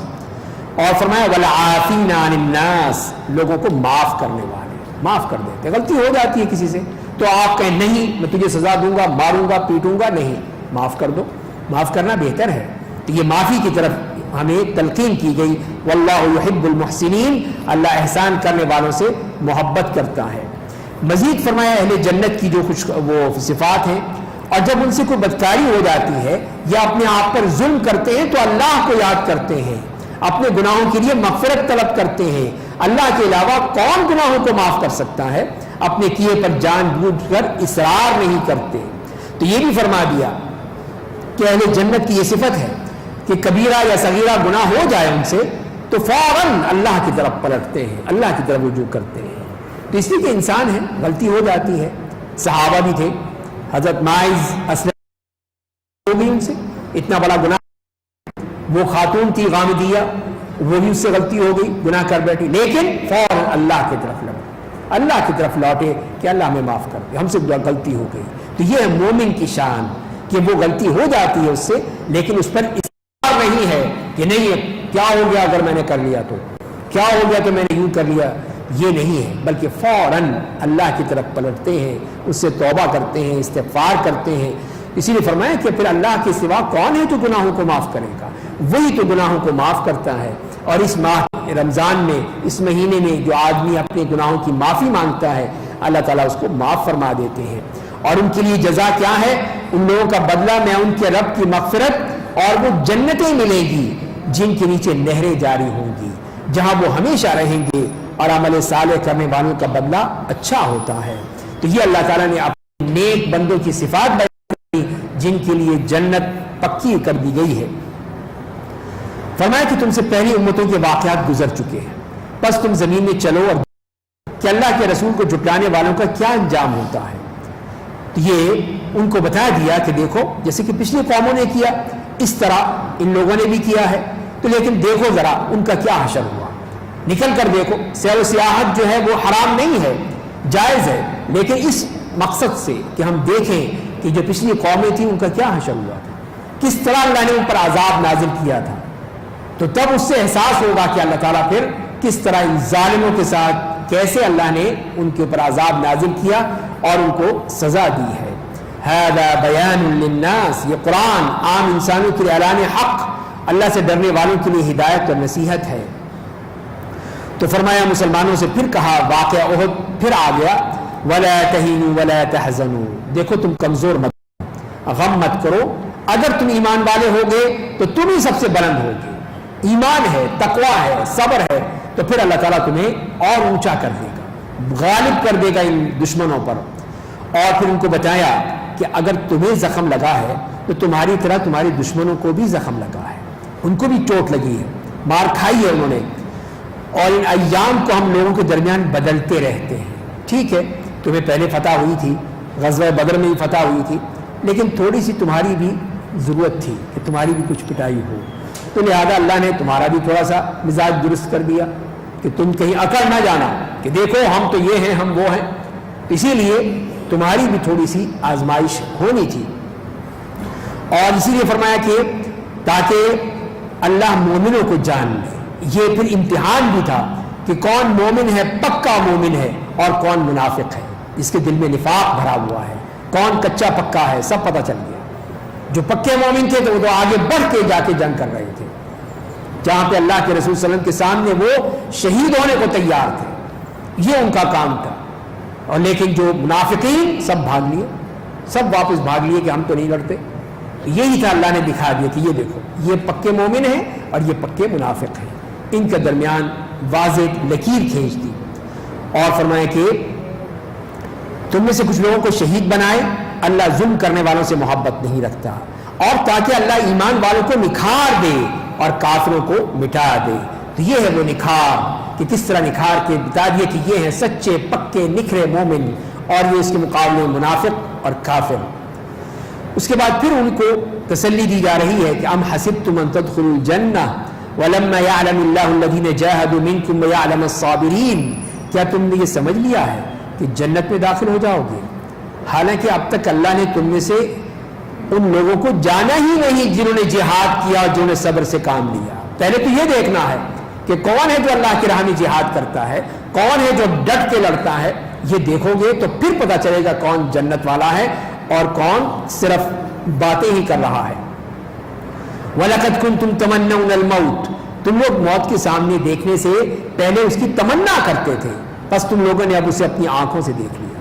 جیسے ہم نے پچھلے دوسرے سپارے میں پڑھا تھا کہ بنی اسرائیل نے پہلے تو یہی کہا کہ ہمارے لیے کوئی بادشاہ بنا دیں جس کے ساتھ مل کر ہم جہاد کریں گے، تو جب اللہ نے کہا ٹھیک ہے طالوت تمہارے بادشاہ ہیں، اب لڑو ان کے ساتھ۔ جب طالوت بن گئے کہ نہیں اب نہیں لڑیں گے، ہم تو نہیں لڑتے۔ پانی پینے کی آزمائش ہوئی تو سارے گھٹا گھٹ پانی چڑھا گئے سب، تو کیا ہوا پھر سب بیٹھ گئے۔ تو طالوت علیہ ان کو اللہ تعالیٰ نے موقع دیا اور انہوں نے پھر جنگ کی، جہاد کیا، حالانکہ تعداد کم تھی تو اس کے باوجود وہ اپنے بڑے لشکر پہ غالب آ گئے، جیسے کہ غزوہ بدر میں ہوا تھا۔ تو یہی فرمایا جا رہا ہے کہ یہ ہے اللہ تعالیٰ کا معاملہ کہ وہ دیکھنا چاہتا ہے کہ تمہارے اندر ہے کیا چیز، کیا کوالٹی ہے تمہارے اندر، ہے بھی کہ کچھ نہیں ہے، صرف باتیں ہی بنا رہے ہو۔ تو یہی انہوں نے کیا کہ اس سے پہلے تو کہنے لگے کہ ہم موت کی تمنا کریں گے، ہم جہاد کریں گے، ہم یہ کریں گے وہ کریں گے، اور جب آ گیا تو اب گھبرا گئے، اب کیا ہوگا، اب تو جان جائے گی، اب تو مرنا پڑے گا، اب پریشان ہو گئے سب۔ یہ فرمایا کہ وما محمد الا رسول، اور محمد صرف ایک رسول ہے، ان سے پہلے بہت انبیاء گزر چکے ہیں، تو کیا وہ مر جائیں گے یا قتل کر دیے جائیں گے تو تم لوگ الٹے پاؤں دین سے پھر جاؤ گے؟ اور جو دین سے الٹے پاؤں پھر جائے گا تو اللہ کا کچھ بھی نقصان نہیں کرے گا، ان قریب اللہ شکر کرنے والوں کو اچھا بدلہ دے گا۔ تو یہ بتا دیا کہ اسی لیے کہ جب آپ زخمی ہوئے تو شیطان چیخ پڑا خوشی سے، نعوذ باللہ محمد مارے گئے، مزے کرو۔ اس نے یہ افواہ پھیلا دی، اس نے چیخ کے یہ افواہ پھیلا دی کہ محمد تو مارے گئے۔ تو کئی مسلمان ایک دم بوکھلا گئے، یہ کیا ہوا؟ آپ صلی اللہ علیہ وسلم انتقال کر گئے، آپ شہید ہو گئے، تو کچھ نے تو کہا کہ اب آپ شہید ہو گئے تو پھر میری جان کیا ہے، اپنے آپ کو ہی مار لیا۔ کسی نے کہا کہ اب چلو، اب چھوڑو، اب واپس چلو، مکے چلو۔ اس طرح کی دم ان کے اندر جو افراتفری پھیل گئی اور یہ طرح طرح کی چیم گوئیاں ہونے لگی، اسی پہ اللہ تعالیٰ نے فرمایا کہ محمد تو اللہ کے رسول ہیں، اگر وہ انتقال کر جائیں یا وہ مارے جائیں تو کیا تم دین چھوڑ دو گے؟ دین تو اللہ کا ہے، محمد کا دین تو نہیں ہے، دین تو اللہ کا دین ہے، تو لہذا اللہ کے دین کے ساتھ چلو، محمد کو اس طرح مت کرو کہ تم اس کو چھوڑ دیا تو وہ تم سب کچھ پھر جاؤ گے۔ اور یہی ہوا، آپ وسلم کا جب انتقال ہوا اس وقت کچھ جیسے کہ حضرت عمر بن خطاب رضی اللہ تعالیٰ عنہ جیسا شخص وہ برداشت نہیں کر سکے، اور یہ کہا کہ جس نے یہ کہا کہ محمد انتقال کر گئے ہیں تو میں اس کی گردن اتار دوں گا، چھوڑوں گا نہیں اس کو۔ محمد اسی طرح گئے ہیں اپنے رب کے پاس جیسے موسیٰ علیہ السلام گئے تھے۔ تو یہ دیکھیے بڑا خطرناک معاملہ تھا کہ یہ بات کہہ رہے ہیں وہ بھی حضرت عمر جیسی شخصیت۔ تو حضرت ابوبکر دور تھے، دیر میں آئے، جب آئے دیکھا آپ کی لے گئے، آپ کا جسم مبارک وہاں موجود تھا، بوسہ دیا، اور پھر آ کر مسجد میں دیکھا کہ لوگ لگے ہوئے ہیں، آپ کھڑے ہو گئے اور وہاں پہ یہی آیت تلاوت کی، وما محمد الا رسول قد خلت من قبلہ الرسل افإن مات أو قتل انقلبتم على أعقابكم۔ یہ آیتیں پڑھی تھی تو حضرت عمر کہتے ہیں کہ جیسے میرے پاؤں، میری بھی ٹانگوں میں جان نہیں رہی، گر پڑے نیچے، اس لیے کہ حقیقت سامنے آ گئی اور یہ دیکھنے لگے کہ آج یہ شاید آیت آج ہی نازل ہوئی ہے۔ تو یہ ہے کہ سمجھنے کی ضرورت ہے کہ دین اللہ کا دین ہے، یہ کسی نبی یا رسول کا اپنا دین نہیں ہوتا، وہ تو صرف ایک میسنجر ہے، ہمیں پہنچانے آیا ہے، بتانے آیا ہے، تو یہ ہے اس کا کام۔ تو اس سے ہماری محبت ہے، ان کے بغیر ہمارا دین مکمل نہیں ہے، لیکن یہ نہیں ہو سکتا کہ ہم دین ہی کو چھوڑ دیں۔ تو یہی اللہ تعالیٰ نے فرمایا کہ دیکھو یہ چیزیں سمجھ کے کیا کرو، غور و فکر کیا کرو، اصل دین اللہ کا ہے۔ اللہ تعالیٰ ان اللہ حی لا یموت، وہ اس کے لیے زندگی ہے، اس کے لیے موت نہیں ہے۔ تو حضرت ابوبکر صدیق رضی اللہ تعالیٰ عنہ کو اللہ نے یہ توفیق عطا فرمائی کہ انہوں نے کھڑے ہو کر حق بیان کر دیا، بتا دیا کہ اب محمد صلی اللہ علیہ وسلم اس دنیا میں نہیں رہے، اب وہ اپنے رب کے پاس جا چکے ہیں۔ اور فرما دیا کسی جان کو اللہ کے حکم کے بغیر موت نہیں آ سکتی، اللہ نے ایک وقت مقرر کر دیا ہے، اور جو شخص دنیاوی بدلہ چاہتا ہے ہم اسے اس میں سے دیتے ہیں، اور جو آخرت کا ثواب چاہتا ہے ہم اسے اس میں سے دیتے ہیں۔ اللہ ہم قریب شکر کرنے والوں کو اچھا بدلہ دیں گے۔ تو یہ بھی بتا دیا کہ موت کا دن مقرر ہے، چاہے تم لڑو یا نہ لڑو، موت تو اسی وقت پہ آئے گی۔ اگر تم جہاد کرتے ہو اور وہاں پہ موت لکھی ہے تو بہت ہی اونچی تمہیں موت ملے گی، شہادت کی موت ملے گی۔ نہیں لڑتے، گھر میں بیٹھے رہتے ہو، بھاگ جاتے ہو کہ مر جاؤں گا، تو یہ کوئی فائدہ نہیں ہے اس کا، موت تو آئے گی، جہاں پہ بھی ہو وہاں پہ آئے گی، چاہے تم بروج مشیدہ جیسے فرمایا ہے کہ اونچے برجوں میں جا کے بیٹھ جاؤ، قلعہ میں بند ہو جاؤ، موت تو آ کر رہے گی، تمہیں نہیں چھوڑے گی۔ اور جو دنیا کا ثواب چاہتا ہے، دنیا کا اجر چاہتا ہے، اس کی اجرت چاہتا ہے، اس کو ہم دے دیں گے، دنیا دے دیں گے، مزے کرو۔ لیکن جو آخرت چاہتا ہے اس کو ہم آخرت دیں گے، یہ ہمارا اس سے وعدہ ہے۔ اور فرمایا کہ بہت سے انبیاء کے ساتھ اللہ والوں کی ایک بڑی تعداد نے جہاد کیا، تو اللہ کی راہ میں ان کو جو تکلیف پہنچی اس کی وجہ سے ہار نہیں مان لی، نہ کمزور پڑے اور نہ دشمن سے دب گئے۔ اللہ صبر کرنے والوں کو پسند کرتا ہے۔ تو یہ مجاہدین کی خوبیاں بیان کی کہ یہ ہے مجاہد وہ لوگ انبیاء کرام کے ساتھ جنہوں نے جہاد کیا، نہ انہیں ہار مانی، نہ کمزور پڑے، نہ ہی وہ دشمن سے دب گئے بلکہ ڈٹ گئے۔ اللہ تعالیٰ ایسے ہی صبر کرنے والوں کو پسند فرماتا ہے۔ اور ان کی زبان پر اس کے علاوہ کچھ نہیں تھا کہ اے ہمارے رب ہمارے گناہوں کو معاف کر دے۔ تو دعا بھی اللہ کے سے کرنی ہے، اور اپنے حق میں ہم نے جو زیادتیاں کی ہیں انہیں بھی معاف کر دے، ہمیں ثابت قدم رکھ اور کافروں کی قوم پر ہماری مدد فرما، تو یہ اللہ کے ایک بندے مجاہدین یہ دعائیں کیا کرتے تھے، ڈٹے رہتے تھے اللہ کے اس دین کے لیے، اللہ کے راہ میں جہاد کرنے کے لیے اللہ سے دعائیں کرتے رہتے تھے۔ تو اللہ نے بھی فرمایا کہ تو اللہ نے انہیں دنیاوی اجر بھی دیا اور آخرت میں بھی اچھا ثواب دیا۔ اللہ اچھا عمل کرنے والوں کو پسند کرتا ہے کہ دنیا میں بھی ان کو مال غنیمت بھی مل گیا اور آخرت میں بھی بہت اونچا مقام ملا، اس لیے کہ وہ اللہ کے لیے جنگ کر رہے تھے، کسی مال کے لیے دولت کے لیے جنگ نہیں کر رہے تھے۔ تو اے ایمان والوں، اگر تم اہل کفر کی اطاعت کرو گے تو وہ تمہیں الٹے پاؤں دوبارہ کفر کی طرف لوٹا دیں گے، پھر تم گھاٹے میں پڑ جاؤ گے۔ تو یہ اسی لیے بتایا کہ وہ لوگ جو شیطان کی اس افواہ کے نتیجے میں یہ سوچنے لگے کہ ہم واپس چلے جائیں، دین چھوڑ دیں، مکہ چلے جائیں، تو اسی لیے اللہ تعالیٰ نے فرمایا کہ یہ کیا کہہ رہے ہو کہ تم واپس چلے جاؤ گے کفر کی طرف؟ یہ تو کبھی نہیں ہو سکتا۔ بل اللہ مولاکم وہو خیر الناصرین، بلکہ تمہارا آقا تو اللہ ہے، تم صرف محمد صلی اللہ علیہ وسلم کی وجہ سے پریشان ہو گئے؟ اللہ ہے تمہارا آقا، وہ دینے والا ہے تمہیں، اور تم یہ باتیں کرنے لگے، وہی سب سے اچھا مددگار ہے۔ ہم عنقریب اہل کفر کے دلوں میں روب ڈال دیں گے، اس وجہ سے کہ انہوں نے اللہ کے ساتھ ایسی چیزوں کو شریک ٹھہرایا جس کی اللہ نے کوئی دلیل نازل نہیں کی۔ ان کا ٹھکانہ جہنم ہوگا اور ظالموں کے لیے وہ بہت بری جگہ۔ مزید فرمایا، اسی غزوہ احد کے بارے میں بات چل رہی ہے، بڑی تفصیل سے اللہ تعالیٰ بات فرما رہے ہیں، اور اللہ نے تمہارے ساتھ اپنا وعدہ سچ کر دکھایا جب تم کافروں کو اللہ کے حکم سے گاجر مولی کی طرح کاٹ رہے تھے، یہاں تک کہ جب تم نے کم ہمتی دکھلائی اور اپنے معاملے میں خود آپس میں جھگڑنے لگے، جب اللہ نے تمہیں تمہاری پسندیدہ چیز دکھلا دی یعنی فتح، تو اللہ کی نافرمانی کر بیٹھے، چھوڑ دیا وہ درہ، نکل آئے وہاں پہ مال غنیمت کے لیے۔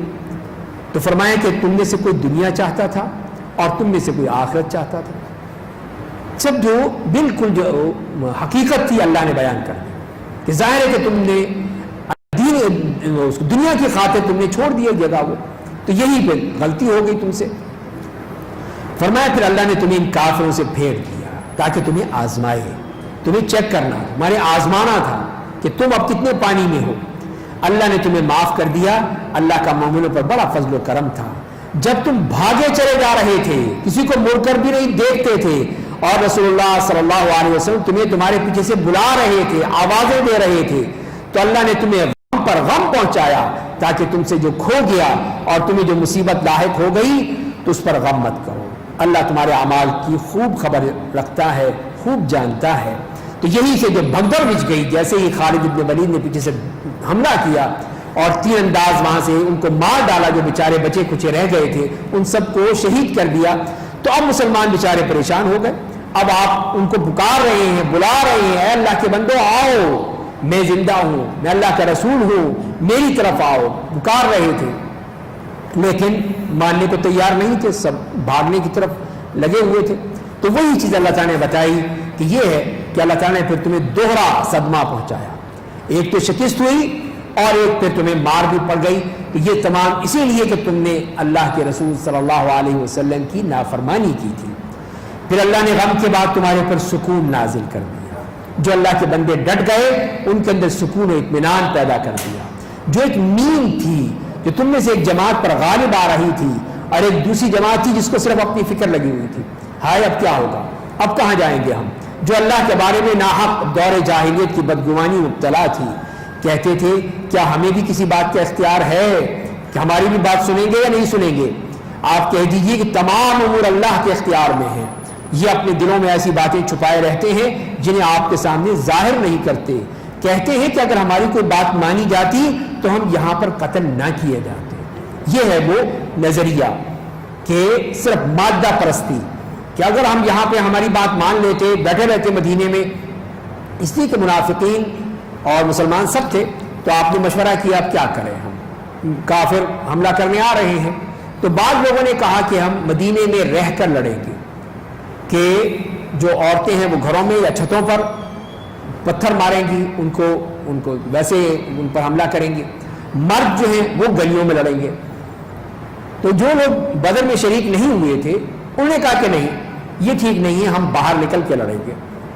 تو اب منافقوں کو موقع مل گیا کہنے لگا ہماری بات تو مانی نہیں تم نے تو لہذا ہم نہیں آتے، تو انہوں نے صاف انکار کر دیا۔ تو وہی چیز فرمائی جا رہی ہے کہ یہ وہ لوگ ہیں جو یہ کہہ رہے ہیں کہ ہماری بات کیوں نہیں مانی، اگر ہماری بات مان لیتے تو یہ مصیبت نہ آتی، تم جو مارے گئے ہو، اتنے لوگ شہید ہو گئے غزوہ احد میں، تو یہ نہ ہوتے۔ تو یہی چیز اللہ تعالیٰ نے ان کی بیان کی گئی کہ یہ تم غلط کہہ رہے ہو۔ آپ کہہ دیجئے اگر تم لوگ اپنے گھروں میں ہوتے تو جن کی قسمت میں قتل ہونا لکھ دیا گیا تھا وہ اپنی قتل گاہوں میں پہنچ جاتے، اس لیے کہ اللہ نے لکھ دیا تو ہو کر رہے گا، چاہے تم گھر میں ہو یا میدان جنگ میں ہو تمہاری موت آئے گی۔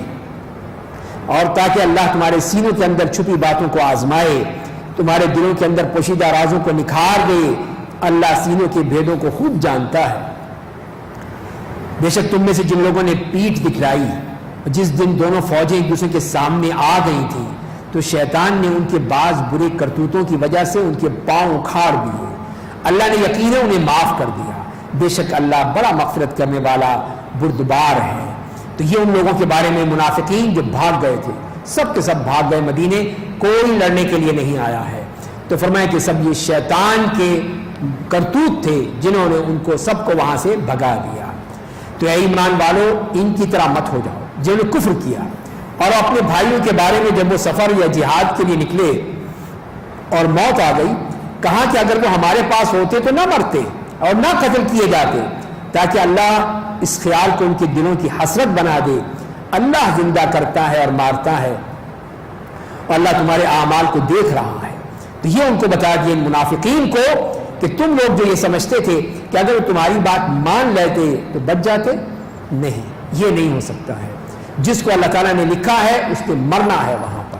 تو یہی تمہاری بات حسرت بن گئی، حسرت بن گئی تمہارے دلوں میں کہ تم یہی سمجھتے رہے کہ ہماری بات نہیں مانی اس لیے سب کچھ ہوا ہے، یہ سب تمہاری غلط فہمی ہے، یہ ہو نہیں سکتا ہے۔ اور اگر تم اللہ کی راہ میں قتل کر دیے گئے یا موت آ گئی تو اللہ کی مغفرت و رحمت اس مال و دولت سے زیادہ بہتر ہے کہ جو وہ جمع کر رہے ہیں۔ تو یہ ہے اصل چیز، اللہ کی مغفرت ملے گی، رحمت ملے گی اگر تم اس کی بات کو مانو گے۔ اور مزید فرمایا اگر آپ محض اللہ کی رحمت سے ان لوگوں کے لیے نرم ہوئے ہیں، اگر آپ بد مزاج اور سخت دل ہوتے تو وہ آپ کے پاس سے چھٹ جاتے، بس آپ انہیں معاف کر دیجئے، ان کے لیے مغفرت طلب کیجئے، معاملات میں ان سے مشورہ لیجئے، بس جب آپ پختہ ارادہ کر لیں تو اللہ پر بھروسہ کیجئے، اللہ تعالیٰ توکل کرنے والوں سے محبت رکھتا ہے۔ تو یہ بتا دیا کہ بہرحال منافقین سے تو آپ مشورہ نہیں کرتے تھے، وہ اس قابل ہی نہیں ہیں، دوسرے مسلمان جو ہیں ان سے بھی غلطی ہو گئی کچھ، تو ٹھیک ہے ان کو معاف کر دیجیے، درگزر کر دیجیے، آپ کوئی سخت دل تو نہیں ہے، آپ بالکل کرخت مزاج نہیں ہیں، بلکہ آپ تو نرم مزاج ہیں۔ تو یہ اللہ نے آپ کی صفت بیان کی کہ اگر آپ بد مزاج ہوتے تو کوئی نہ رہتا آپ کے پاس، سب چلے جاتے، چھوڑ دیتے آپ کو، لیکن یہ اللہ کا احسان ہے کہ اس نے آپ کی مدد کی ہے۔ اگر اللہ تمہاری مدد کرے تو کوئی تم پر غالب نہیں آ سکتا، اگر وہ تمہارا ساتھ چھوڑ دے تو اس کے بعد کون ہے جو تمہاری مدد کرے گا؟ تو یہ اللہ کی مدد تھی کہ اللہ نے تمہاری مدد کی، اور مومنوں کو صرف اللہ پر بھروسہ کرنا چاہیے۔ اور یہ بھی فرما دیا کہ وما كان لنبي ان يغل، اور یہ ناممکن ہے کہ کوئی نبی خیانت کرے، اور جو خیانت کرے گا كي تتطهر بالحب تلقاك البدور ضيف الأماني والسرور فيك العطاء۔ آج ہم میں سے ہر شخص تبدیلی کا مطالبہ کرتا ہے، تبدیلی کا نعرہ لگا رہا ہے، لیکن تبدیلی کا معیار کیا ہے؟ معیار ہے قرآن کریم، اور قرآن کریم کہتا ہے ان اللہ لا یغیر ما بقوم حتی یغیروا ما بانفسهم، کہ بے شک اللہ تعالیٰ کسی کو نہیں تبدیل کرتا، کسی بھی قوم کو تبدیل نہیں کرتا، ان میں انقلاب نہیں آتا جب تک کہ وہ خود اپنے آپ کو تبدیل نہیں کریں گے۔ رمضان کا مہینہ ہمیں یہ فرصت مہیا کرتا ہے کہ ہم اس مہینے میں اپنی اس پوری زندگی کا محاسبہ کر لیں، پوری زندگی کو جانچ لیں، پڑتال کر لیں کہ ہم نے کہاں تک اس سے فائدہ اٹھایا ہے۔ نبی کریم صلی اللہ علیہ وسلم نے فرمایا ہے کہ اگر کسی کا روزہ اس کو ان غلط کاموں سے نہیں روکتا تو اللہ تعالیٰ کو اس کے بھوکا پیاسا رہنے کی کوئی ضرورت نہیں۔ کہ اس مہینے میں ہم دورہ قرآن کا اہتمام کرتے ہیں، جس میں کوشش کرتے ہیں کہ پورے قرآن کی جتنا بھی ممکن ہو اتنے بھی اللہ تعالیٰ توفیق دے ہم قرآن کو سمجھ لیں. ضرور پڑھیے گا، ضرور سنیے گا،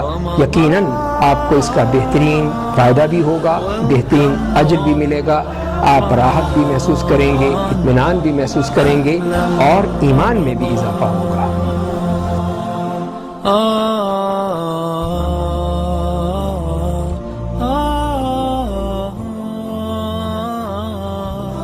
نہیں ہوگا. اے ہمارے رب، ہم نے ایک منادی کو سنا جو ایمان لانے کے لیے پکار رہا تھا اور کہہ رہا تھا کہ اے لوگو تم اپنے رب پر ایمان لے آؤ. تو ہم ایمان لے آئے. اے ہمارے رب، تو ہمارے گناہوں کو معاف کر دے، ہماری خطاؤں کو درگزر فرما دے اور دنیا سے ہمیں نیک لوگوں کے ساتھ اٹھا. اے ہمارے رب، تو نے اپنے رسولوں کی زبانی جو ہم سے وعدہ کیا تھا وہ ہمیں دے دے اور قیامت کے دن ہمیں رسوا مت کیجیے گا، بے شک تو وعدہ خلافی نہیں کرتا. تو یہ ہیں اللہ کے نیک بندے جو اللہ سے دعائیں کرتے تھے، یہ اللہ سے مانگتے تھے، تو اللہ نے ان کی دعا قبول فرما لی. پس ان کے رب نے ان کی دعا قبول کر لی کہ میں تم میں سے کسی کا نیک عمل ضائع نہیں کرتا، بالکل ضائع نہیں کرتا، چاہے وہ ایک ڈھیلے کے برابر ہو میں ضائع نہیں کروں گا. وہ مرد ہو یا عورت، تم سب آپس میں برابر ہو. پس جن لوگوں نے ہجرت کی، اپنے گھروں سے نکالے گئے، میری راہ میں انہیں تکلیفیں دی گئیں، جہاد کیا، قتل کر دیے گئے، میں ان کے گناہوں کو ضرور معاف کر دوں گا. انہیں ایسی جنتوں میں داخل کروں گا جن کے نیچے نہریں جاری ہوں گی. اللہ کی جانب سے ان کو یہ اجر ملے گا، اللہ کے پاس اچھا بدلہ ہے. تو یہ ہیں اللہ کے نیک بندے جنہوں نے ہجرت کی اور جہاد کیا، شہید ہوئے. اللہ تعالیٰ ان کو تمام گناہوں کو معاف فرما دے گا اور ان کو اس کا بہترین بدلہ عطا فرمائے گا. فرمائے کہ اہل کفر کا شہروں میں چلنا پھرنا آپ کو دھوکے میں نہ ڈال دے. یہ تو تھوڑا سا فائدہ ہے، پھر ان کا ٹھکانہ جہنم ہوگا اور وہ بہت بری جگہ ہے.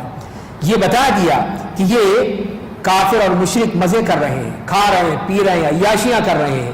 تو یہ مت سمجھے کہ یہ بہت ہی اونچے لوگ ہیں، بڑے اللہ تعالیٰ کے ہاں بہت ہی مقام پانے والے نہیں.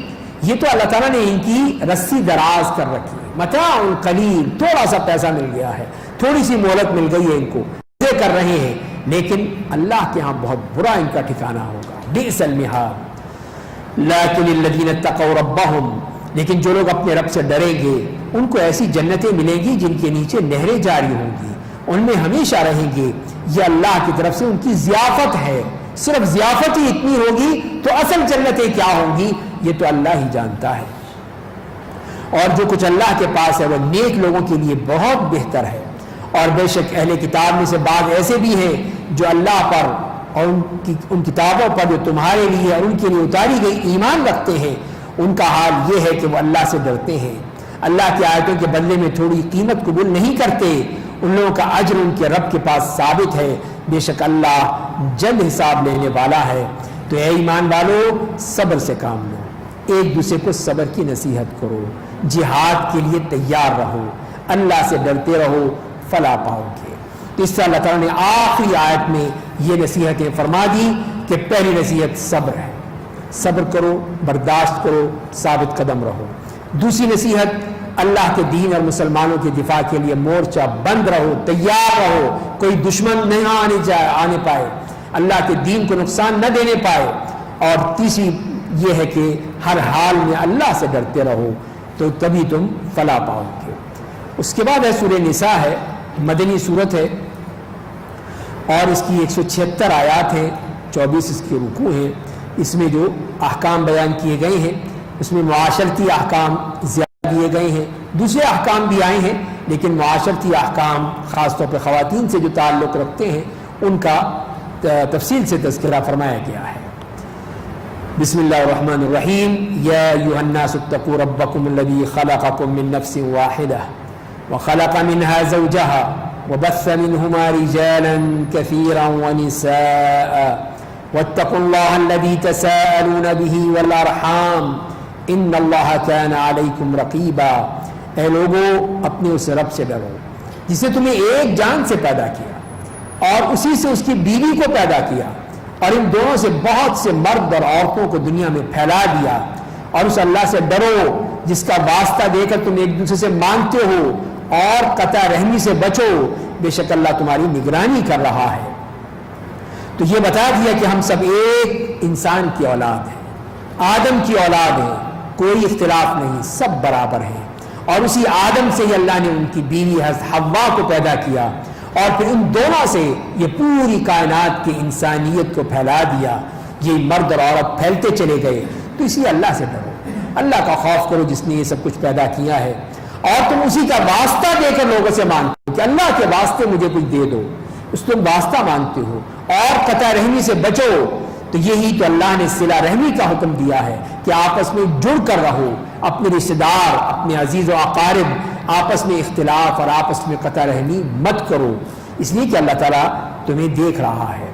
اور اس کے بعد یتیموں کے بارے میں فرمایا کہ اب یتیموں کا مال ان کے حوالے کر دو، اور حلال و پاک کے بدلے میں حرام اور ناپاک کو مت اختیار کرو، اور اپنے مال کے ساتھ ان کا مال ملا کر مت کھاؤ، بے شک یہ بہت بڑا گناہ ہے.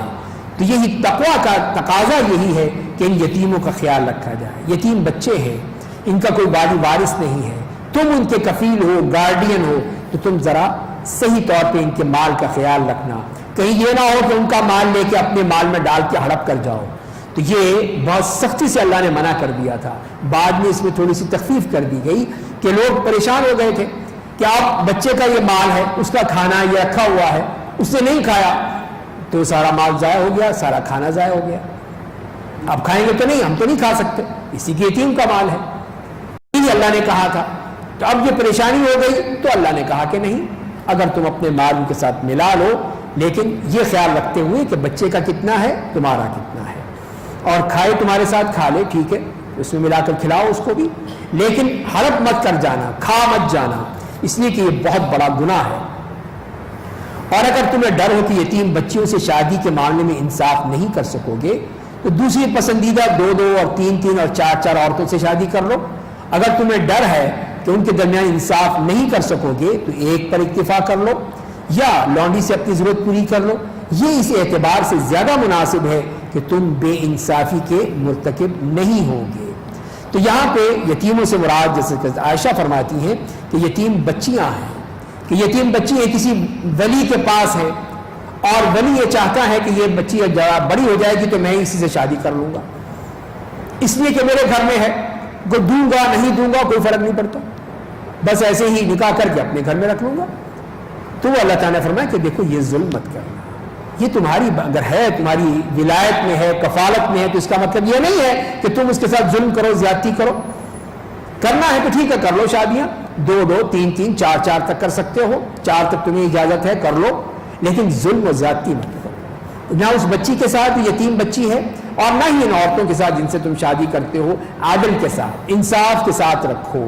اگر عدل انصاف نہیں کر سکتے تو پھر ٹھیک ہے، پھر ایک ہی پہ گزارا کرو، پھر ایک ہی کافی ہے تمہارے لیے، لیکن عدل و انصاف ہونا چاہیے. اور یہی چیز اللہ کو پسند ہے کہ وہ عدل و انصاف ہو. پھر عورتوں کے بارے میں یہ فرمایا کہ عورتوں کو ان کا مہر بخوشی دے دو. اگر وہ اپنی خوشی سے اس میں سے کچھ تمہیں دے دے تو اسے خوشی اور رغبت سے کھا لو. تو یہ ہے مہر، اس کا مطلب یہ کہ کوئی اجرت نہیں ہے، معاوضہ نہیں ہے، بلکہ ان کو دینے کا ایک ٹوکن ہے جو ان کو دیا جائے گا. اب اگر وہ معاف کر دیتی، کہتی میں نہیں لیتی، تو ٹھیک ہے، اچھی بات ہے، کھاؤ مزے کرو. اگر وہ تھوڑا سا تمہیں دے دیتی ہے، تھوڑا سا رکھ لیتی ہے، عقل مند ہے، تو ٹھیک ہے، یہ بھی گزارا ہو جائے گا، اتنا بھی ہو سکتا ہے. لیکن یہ نہیں ہے کہ تم اسے کہا نہیں کوئی بات نہیں، بس معاف کرا دو، پہلے ہی معاف کرا لیا اس سے، تو یہ غلط بات ہے. پہلے ہی اللہ نے کہا کہ آتوا النساء صدقاتهن نحلہ، کہ دو ان کو پہلے. بعد کا معاملہ ہے کہ وہ معاف کرتی ہیں نہیں. تم کیا کرتے ہو؟ پہلے ہی معاف کرانے کی فکر میں رہتے ہو کہ معاف کر دینا. میں لکھوا تو دیا اس کے اندر نکاح نامے میں کہ جی 10 لاکھ روپے کا مہر ہے، 20 لاکھ کا ہے، کروڑ کا ہے، لکھو اب. لیکن بعد میں کہا جی معاف کر دو. یہ کیا بات ہوئی؟ تو لہذا پھر مہر اتنا ہی ہونا چاہیے جتنا دے سکتا ہے انسان، اور دے اس کو. دینے کے بعد پھر اسے کہے، پھر انشاءاللہ محبت ہوگی، تعلق ہوگا، آپس کی ہم آہنگی ہوگی، تو وہ خود کہے گی میں کیا کروں گی، لو رکھ لو. تو یہ ہونا چاہیے. یہ نہیں ہے کہ پہلے ہی معاف کروا لیا کہ بعد میں دیکھی جائے گی، دینا تو نہیں پڑے گا نا. تو یہ بخل ہے، یہی وہ دل کی تنگی ہے کہ دل میں یہ تنگی آ گئی. جبکہ اللہ تعالیٰ فرما رہے ہیں کہ دو پہلے. اور اپنا مال کم عقلوں کے حوالے مت کرو، یعنی یتیم بچے ہی جیسے ہیں، اگر وہ کم عقل ہے، نادان ہے، تو اس کو مت دو، ابھی اس قابل نہیں ہے وہ، جب تک کہ وہ پوری طرح سمجھدار نہ ہو جائے، بالغ عاقل نہ ہو جائے، اس وقت اس کو دینا ہے۔ تو اسی لیے فرمایا کہ جسے اللہ نے تمہارا ذریعہ معاش بنایا ہے، اور ان میں سے ان کے کھانے اور پینے کا انتظام کرتے رہو اور ان سے نرم لہجے میں بات کرو۔ یتیم بچوں کے بارے میں یہ بھی حکم دیا گیا، اور پھر یہ کہا گیا کہ یتیموں کے سمجھ بوجھ کو آزماتے رہو کہ اب دیکھو کس حالت میں ہے، اب وہ اپنی چیزوں کو مینج کر سکتا ہے، نہیں کر سکتا، دیکھتے رہو یہاں تک کہ وہ سن بلوغت کو پہنچ جائیں۔ اگر تمہیں ان کی ہوش مندی کی طرف سے اطمینان ہو جائے تو ان کا مال ان کے حوالے کر دو کہ ہاں یہ اب ضائع نہیں کرے گا، برباد نہیں کرے گا، تو آپ اس کو دے دو۔ اور اس کے علاوہ فرمایا ہے کہ اگر فضول خرچی کر کے ان کے بڑے ہونے سے پہلے جلدی کر کے اسے مت کھا جاؤ کہ پہلے ہی خرچ کر دیا سارا، اب جب بچہ بڑا ہو گیا جی اب تو کچھ بھی نہیں ہے تمہارا، جاؤ اب تم، تو اب بتائیے اس کو جب ضرورت تھی اس وقت اس کے پاس کچھ بھی نہیں ہے۔ تو اسی لیے فرمایا ہے کہ جو مالدار ہو وہ یتیم کے مال کو کھانے سے بچے، مت کھائے، یہ اس کے لیے بہت خطرناک ہوگا، اور جو محتاج ہے وہ اپنی مناسب مزدوری کے مطابق کھائے۔ اگر وہ خود کمزور ہے تو لیکن اس کے پاس مال ہے اس بچے کے پاس اور وہ اس کا گارڈین ہے، تو جو اس کی ضرورت ہے اتنا لے اس میں سے، حسب ضرورت حسب توفیق۔ یہ نہیں ہے کہ اس میں سے کہا کہ جو مرضی ہم کھا لیں کر لیں، بچے کا کیا ہے اس کو کیا پتا، تو فرمایا کہ نہیں۔ اور جب ان کا مال ان کو سپرد کرو تو ان پر گواہ بنا لو، اور اللہ بحیثیت حساب لینے والے کے کافی ہیں، اس لیے کہ بعد میں دوسرے رشتے دار آئیں گے، وہ کہیں گے تمہارے چاچے نے سب کچھ کھا لیا ہے، یہ تمہارے اس نے فلاں سب کچھ کھا چکا ہے، تمہیں کچھ نہیں دیا اس نے۔ تو یہی چیز ہے، اس کے لیے تم سمجھ لو، پہلے گواہ بنا لینا، گواہ بنا کر اور پھر اس کے حوالے کر دو، یہ لو بیٹا تمہارا مال ہے، تمہاری دولت ہے، تمہارا جو کچھ بھی ہے وراثت تمہارے باپ کی وہ یہ ہے، وہ اس کو دے کے گواہی بنا کے پکا کام کرو، یہ نہیں ہے کہ بعد میں پھر مقدمے جھیلتے رہو۔ تو یہ اللہ تعالیٰ نے فرما دیا ہے اس کے بارے میں۔ اور پھر وراثت کے بارے میں بھی بات شروع ہو رہی ہے، للرجال نصیب مما ترک الوالدین، والدین اور قریبی رشتہ دار جو مال چھوڑ جائیں اس میں مردوں کا حصہ ہوتا ہے، اور والدین اور قریبی رشتہ دار جو مال چھوڑ جائیں اس میں عورتوں کا بھی حصہ ہوتا ہے، چاہے مال تھوڑا ہو زیادہ ہو، یہ حصے اللہ کی طرف سے مقرر کر دیے گئے ہیں۔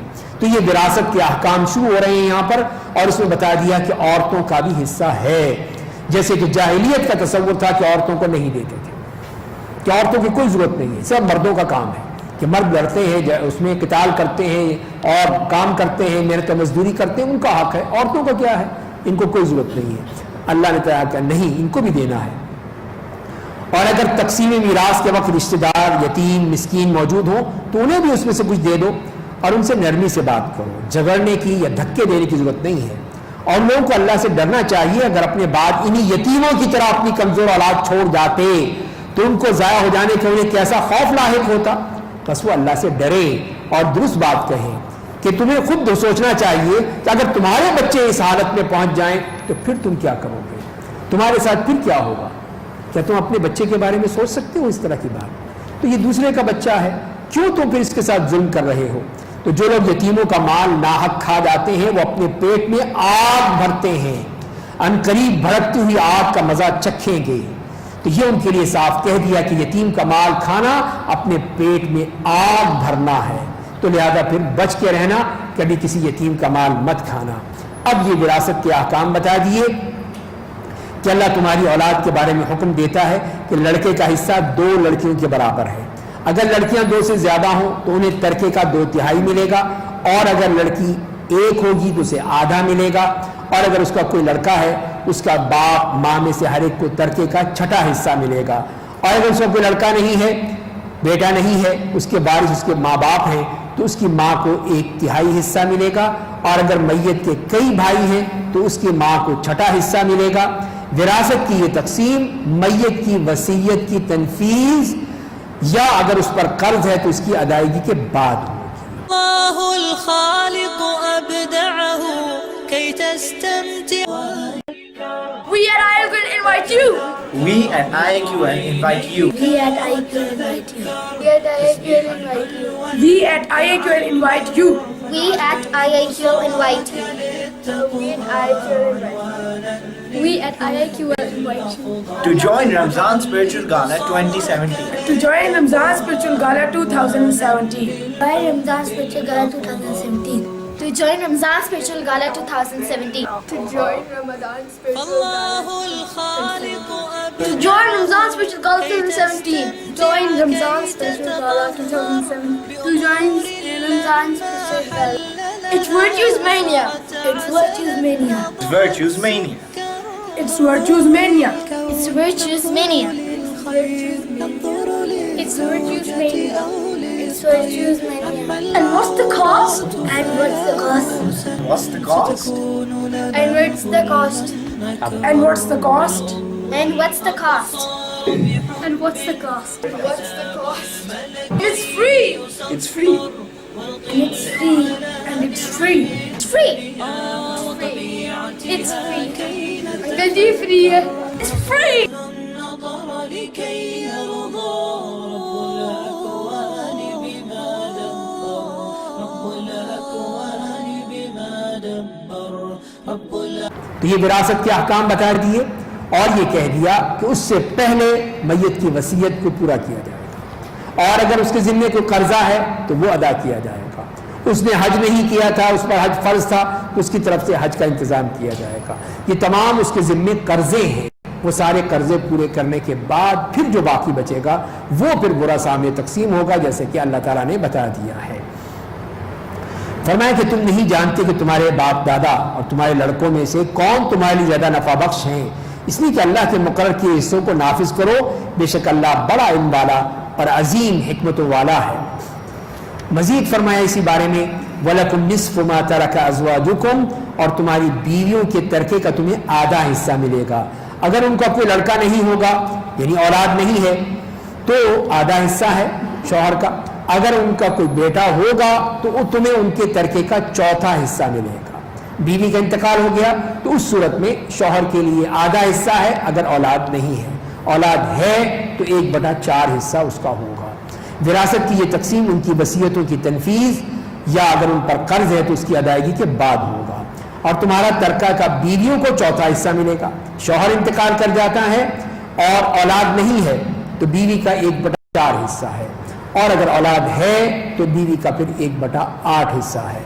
تو یہی فرمایا اگر تمہارا کوئی لڑکا نہیں ہوگا، اگر تمہارا کوئی بیٹا ہوگا تو انہیں تمہارے ترکے کا 8واں حصہ ملے گا۔ یہ وراثت کی تقسیم تمہاری وصیتوں کی تنفیذ یا اگر تم پر قرض ہے تو اس کی ادائیگی کے بعد ہوگی۔ اور اگر میت ایسا آدمی ہو جس کے وارث کلالہ ہو، یعنی جس کا باپ اور بیٹا اور بیٹی نہ ہو، نہ اولاد ہے نہ ماں باپ ہے، یا کوئی ایسی عورت ہو اور اس کا بھائی یا بہن ہو تو ان میں سے ہر ایک کو چھٹا حصہ ملے گا، اگر بھائی بہن ایک سے زیادہ ہو تو سب 1/3 مال میں شریک ہوں گے۔ وراثت کی یہ تقسیم وصیت کی تنفیذ یا اگر قرض ہے تو اس کی ادائیگی کے بعد ہوگا، اس حال میں کہ اس وصیت سے یا اس قرض کے اعتراف سے کسی کو نقصان پہنچانا مقصود نہ ہو۔ اللہ کے اس حکم کو نافذ کرو، اللہ بڑا جاننے والا بہت ہی بردبار ہے۔ فرمائے کہ یہ اللہ کی مقرر کردہ حدیں ہیں، حدود ہیں اللہ کی، اس کو نافذ کرو۔ یہ نہیں ہے کہ ہم عورتوں سے کہہ دیں، بیٹیوں سے کہہ دیں کہ نہیں ان کی تو شادیاں کرا دی تھی، ان کی تعلیم دے دی تھی، ان کی جہیز دے دیا تھا، اب ان کا حصہ کچھ نہیں ہے، جاؤ ہم سارا یہ بھائیوں میں تقسیم ہوگا، بیٹوں میں تقسیم ہوگا۔ یہی تو جاہلیت ہے، یہی تو جاہلیت کا تصور ہے، آج بھی یہ جاہلیت موجود ہے کہ نہیں عورتوں کو نہیں دینا۔ تو کیا تمہیں لڑکوں کو نہیں پڑھایا تھا، ان کی شادیاں نہیں کی تھی، عورتوں کی تھی؟ تو کتنی غلط ذہنیت ہے جو آج بھی موجود ہے کہ کتنے ہی لوگ یہی سوچتے ہیں کہ عورتوں کو حق نہیں دینا اور سب کچھ مردوں کا ہے۔ تو یہ اللہ تعالیٰ بتا رہے ہیں کہ یہ اللہ کی حدود ہے، اور جو شخص اللہ اور اس کے رسول کی اطاعت کرے گا تو اسے جنتوں میں داخل کرے گا جن کے نیچے نہریں جاری ہوں گی، ان میں وہ ہمیشہ رہیں گے، یہ بہت بڑی کامیابی ہوگی۔ اور جو اللہ اور اس کے رسول کی نافرمانی کرے گا، اس کی مقرر کردہ حدود سے تجاوز کرے گا، اسے اللہ تعالیٰ جہنم میں داخل کرے گا جس میں وہ ہمیشہ رہے گا، اور وہ اس کے لیے رسوا کن عذاب ہوگا۔ تو یہ تو وراثت کی تقسیم کے احکام بیان کر دیے۔ اس کے بعد ایک اور حکم بیان کیا گیا کہ تمہاری عورتوں میں سے جو زنا کا ارتکاب کریں تو ان پر 4 مرد گواہ لاؤ، اگر وہ گواہی دیں تو انہیں گھروں میں بند کر دو یہاں تک کہ ان کو موت آ جائے۔ یا اللہ ان کے لیے کوئی اور سبیل نکال دے. تو یہاں یہ بتایا گیا کہ اگر اس قسم کی بدکاری کا ارتکاب ہو تو ان کو گواہی کے بعد ان کو گھر میں بند کر دیا جائے. یہ تو پہلا حکم تھا, اس میں یہ صرف بتایا گیا کہ ان کو صرف قید کر دیا جائے گا, باہر نہیں نکلیں گے. اس کے بعد جو سورہ نور کی آیات آ گئیں جس میں صاف کہہ دیا گیا کہ اگر کوئی زانی مرد ہو یا زانی عورت ہو اور غیر شادی شدہ ہو, جیسے کہ حدیث سے معلوم ہوتا ہے, تو اس کو 100 کوڑے لگائے جائیں گے اور 1 سال کے لیے شہر بدر کر دیا جائے گا. اور جو شادی شدہ ہیں مرد یا عورت, اس کو پھر رجم کیا جائے گا, سنسار کیا جائے گا یہاں تک کہ وہ مر جائے. تو یہ سزا اللہ نے کر دی, جیسے یہاں فرمایا گیا کہ اور یا اللہ ان کے لیے کوئی اور راہ نکال دے.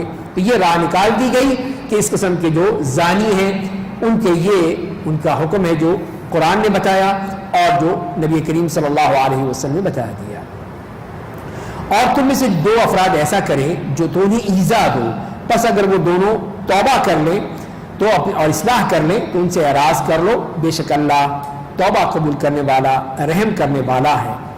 تو یہاں پر بھی انہی کے بارے میں فرمایا جا رہا ہے کہ اگر وہ توبہ کر لیتے ہیں, اصلاح کر لیتے ہیں تو پھر ٹھیک ہے, پھر خاموشی اختیار کرو, پھر مارنے پیٹنے کی ضرورت نہیں ہے, پھر چھوڑ دو ان کو.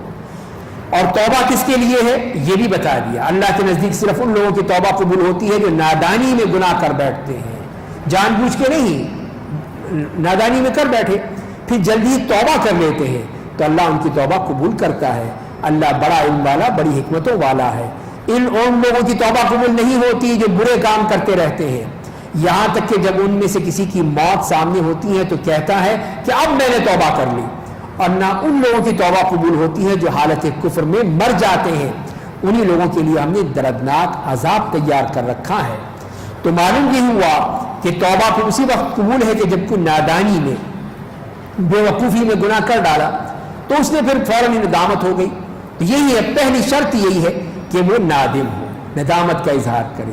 نمبر 2 یہ ہے کہ پھر اپنے اس اعتراف کے بعد پھر اللہ تعالیٰ کے سامنے جو پشیمانی ہے اس پر ڈٹ جائے کہ اب میں نہیں کروں گا, اب آئندہ نہیں کروں گا, عزم مصمم ہو. اور اس کے بعد پھر وہ اصلاح کرے اور اسی طرح باقی رہے.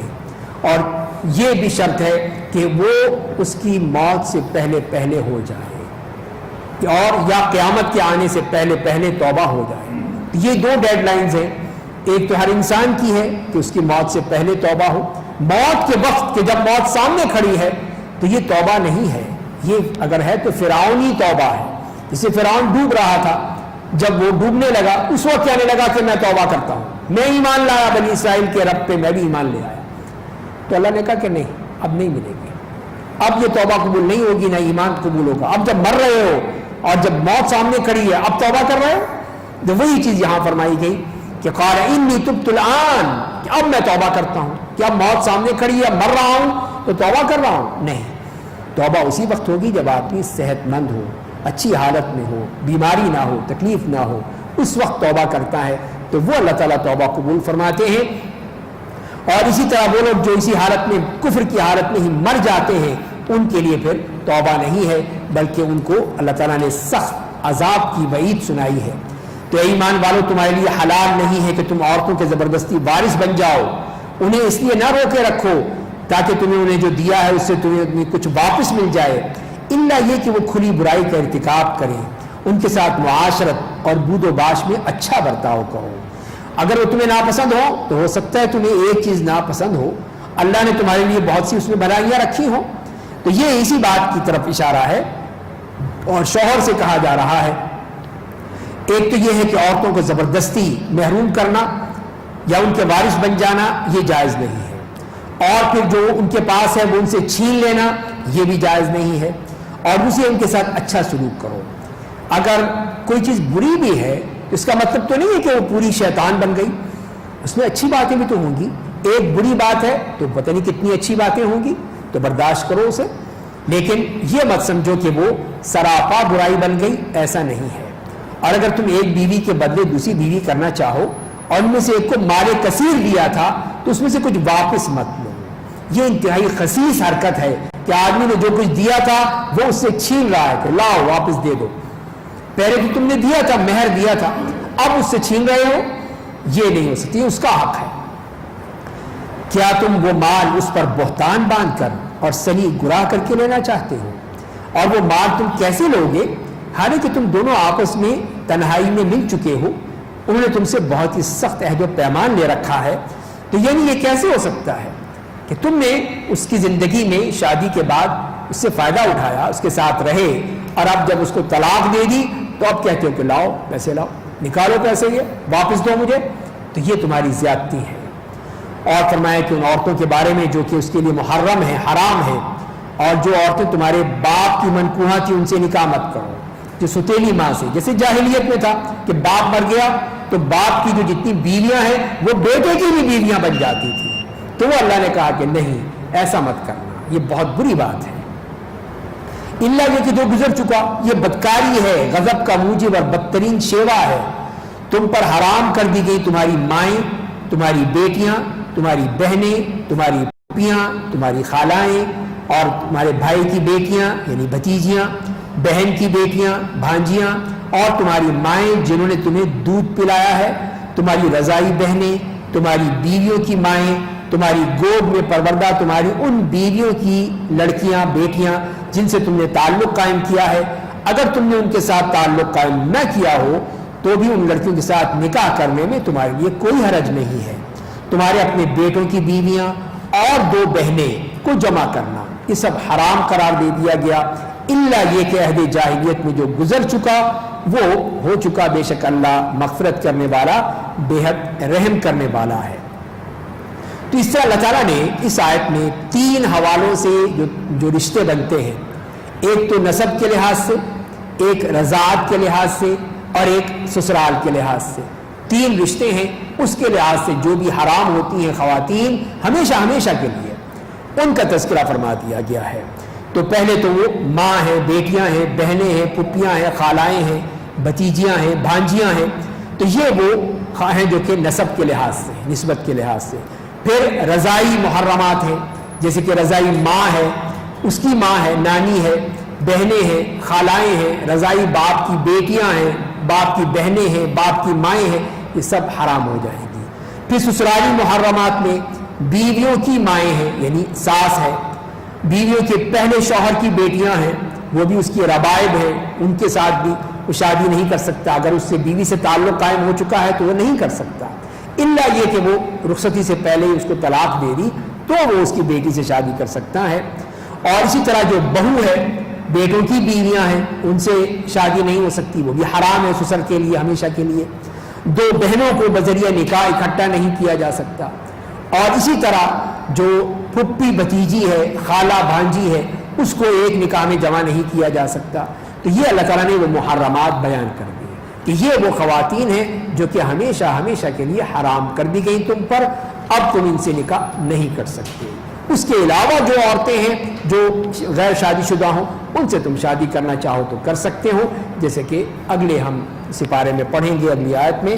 اللہ تعالیٰ ہمیں سمجھنے اور عمل کرنے کی توفیق عطا فرمائے۔ وآخر دعوانا الحمدللہ۔ كي تتطهر فالله الخالق أبدعه كي بالحب تلقاك البدور ضيف الأماني والسرور فيك العطاء۔ آج ہم میں سے ہر شخص تبدیلی کا مطالبہ کرتا ہے، تبدیلی کا نعرہ لگا رہا ہے، لیکن تبدیلی کا معیار کیا ہے؟ معیار ہے قرآن کریم، اور قرآن کریم کہتا ہے ان اللہ لا یغیر ما بقوم حتی یغیروا ما بانفسهم، کہ بے شک اللہ تعالیٰ کسی کو نہیں تبدیل کرتا، کسی بھی قوم کو تبدیل نہیں کرتا، ان میں انقلاب نہیں آتا جب تک کہ وہ خود اپنے آپ کو تبدیل نہیں کریں گے۔ رمضان کا مہینہ ہمیں یہ فرصت مہیا کرتا ہے کہ ہم اس مہینے میں اپنی اس پوری زندگی کا محاسبہ کر لیں، پوری زندگی کو جانچ لیں، پڑتال کر لیں کہ ہم نے کہاں تک اس سے فائدہ اٹھایا ہے۔ نبی کریم صلی اللہ علیہ وسلم نے فرمایا ہے کہ اگر کسی کا روزہ اس کو ان غلط کاموں سے نہیں روکتا تو اللہ تعالیٰ کو اس کے بھوکا پیاسا رہنے کی کوئی ضرورت نہیں۔ کہ اس مہینے میں ہم دورہ قرآن کا اہتمام کرتے ہیں، جس میں کوشش کرتے ہیں کہ پورے قرآن کی جتنا بھی ممکن ہو، جتنے بھی اللہ تعالیٰ توفیق دے، ہم قرآن کو سمجھ لیں۔ ضرور پڑھیے گا، ضرور سنیے گا، یقیناً آپ کو اس کا بہترین فائدہ بھی ہوگا، بہترین اجر بھی ملے گا، آپ راحت بھی محسوس کریں گے، اطمینان بھی محسوس کریں گے اور ایمان میں بھی اضافہ ہوگا۔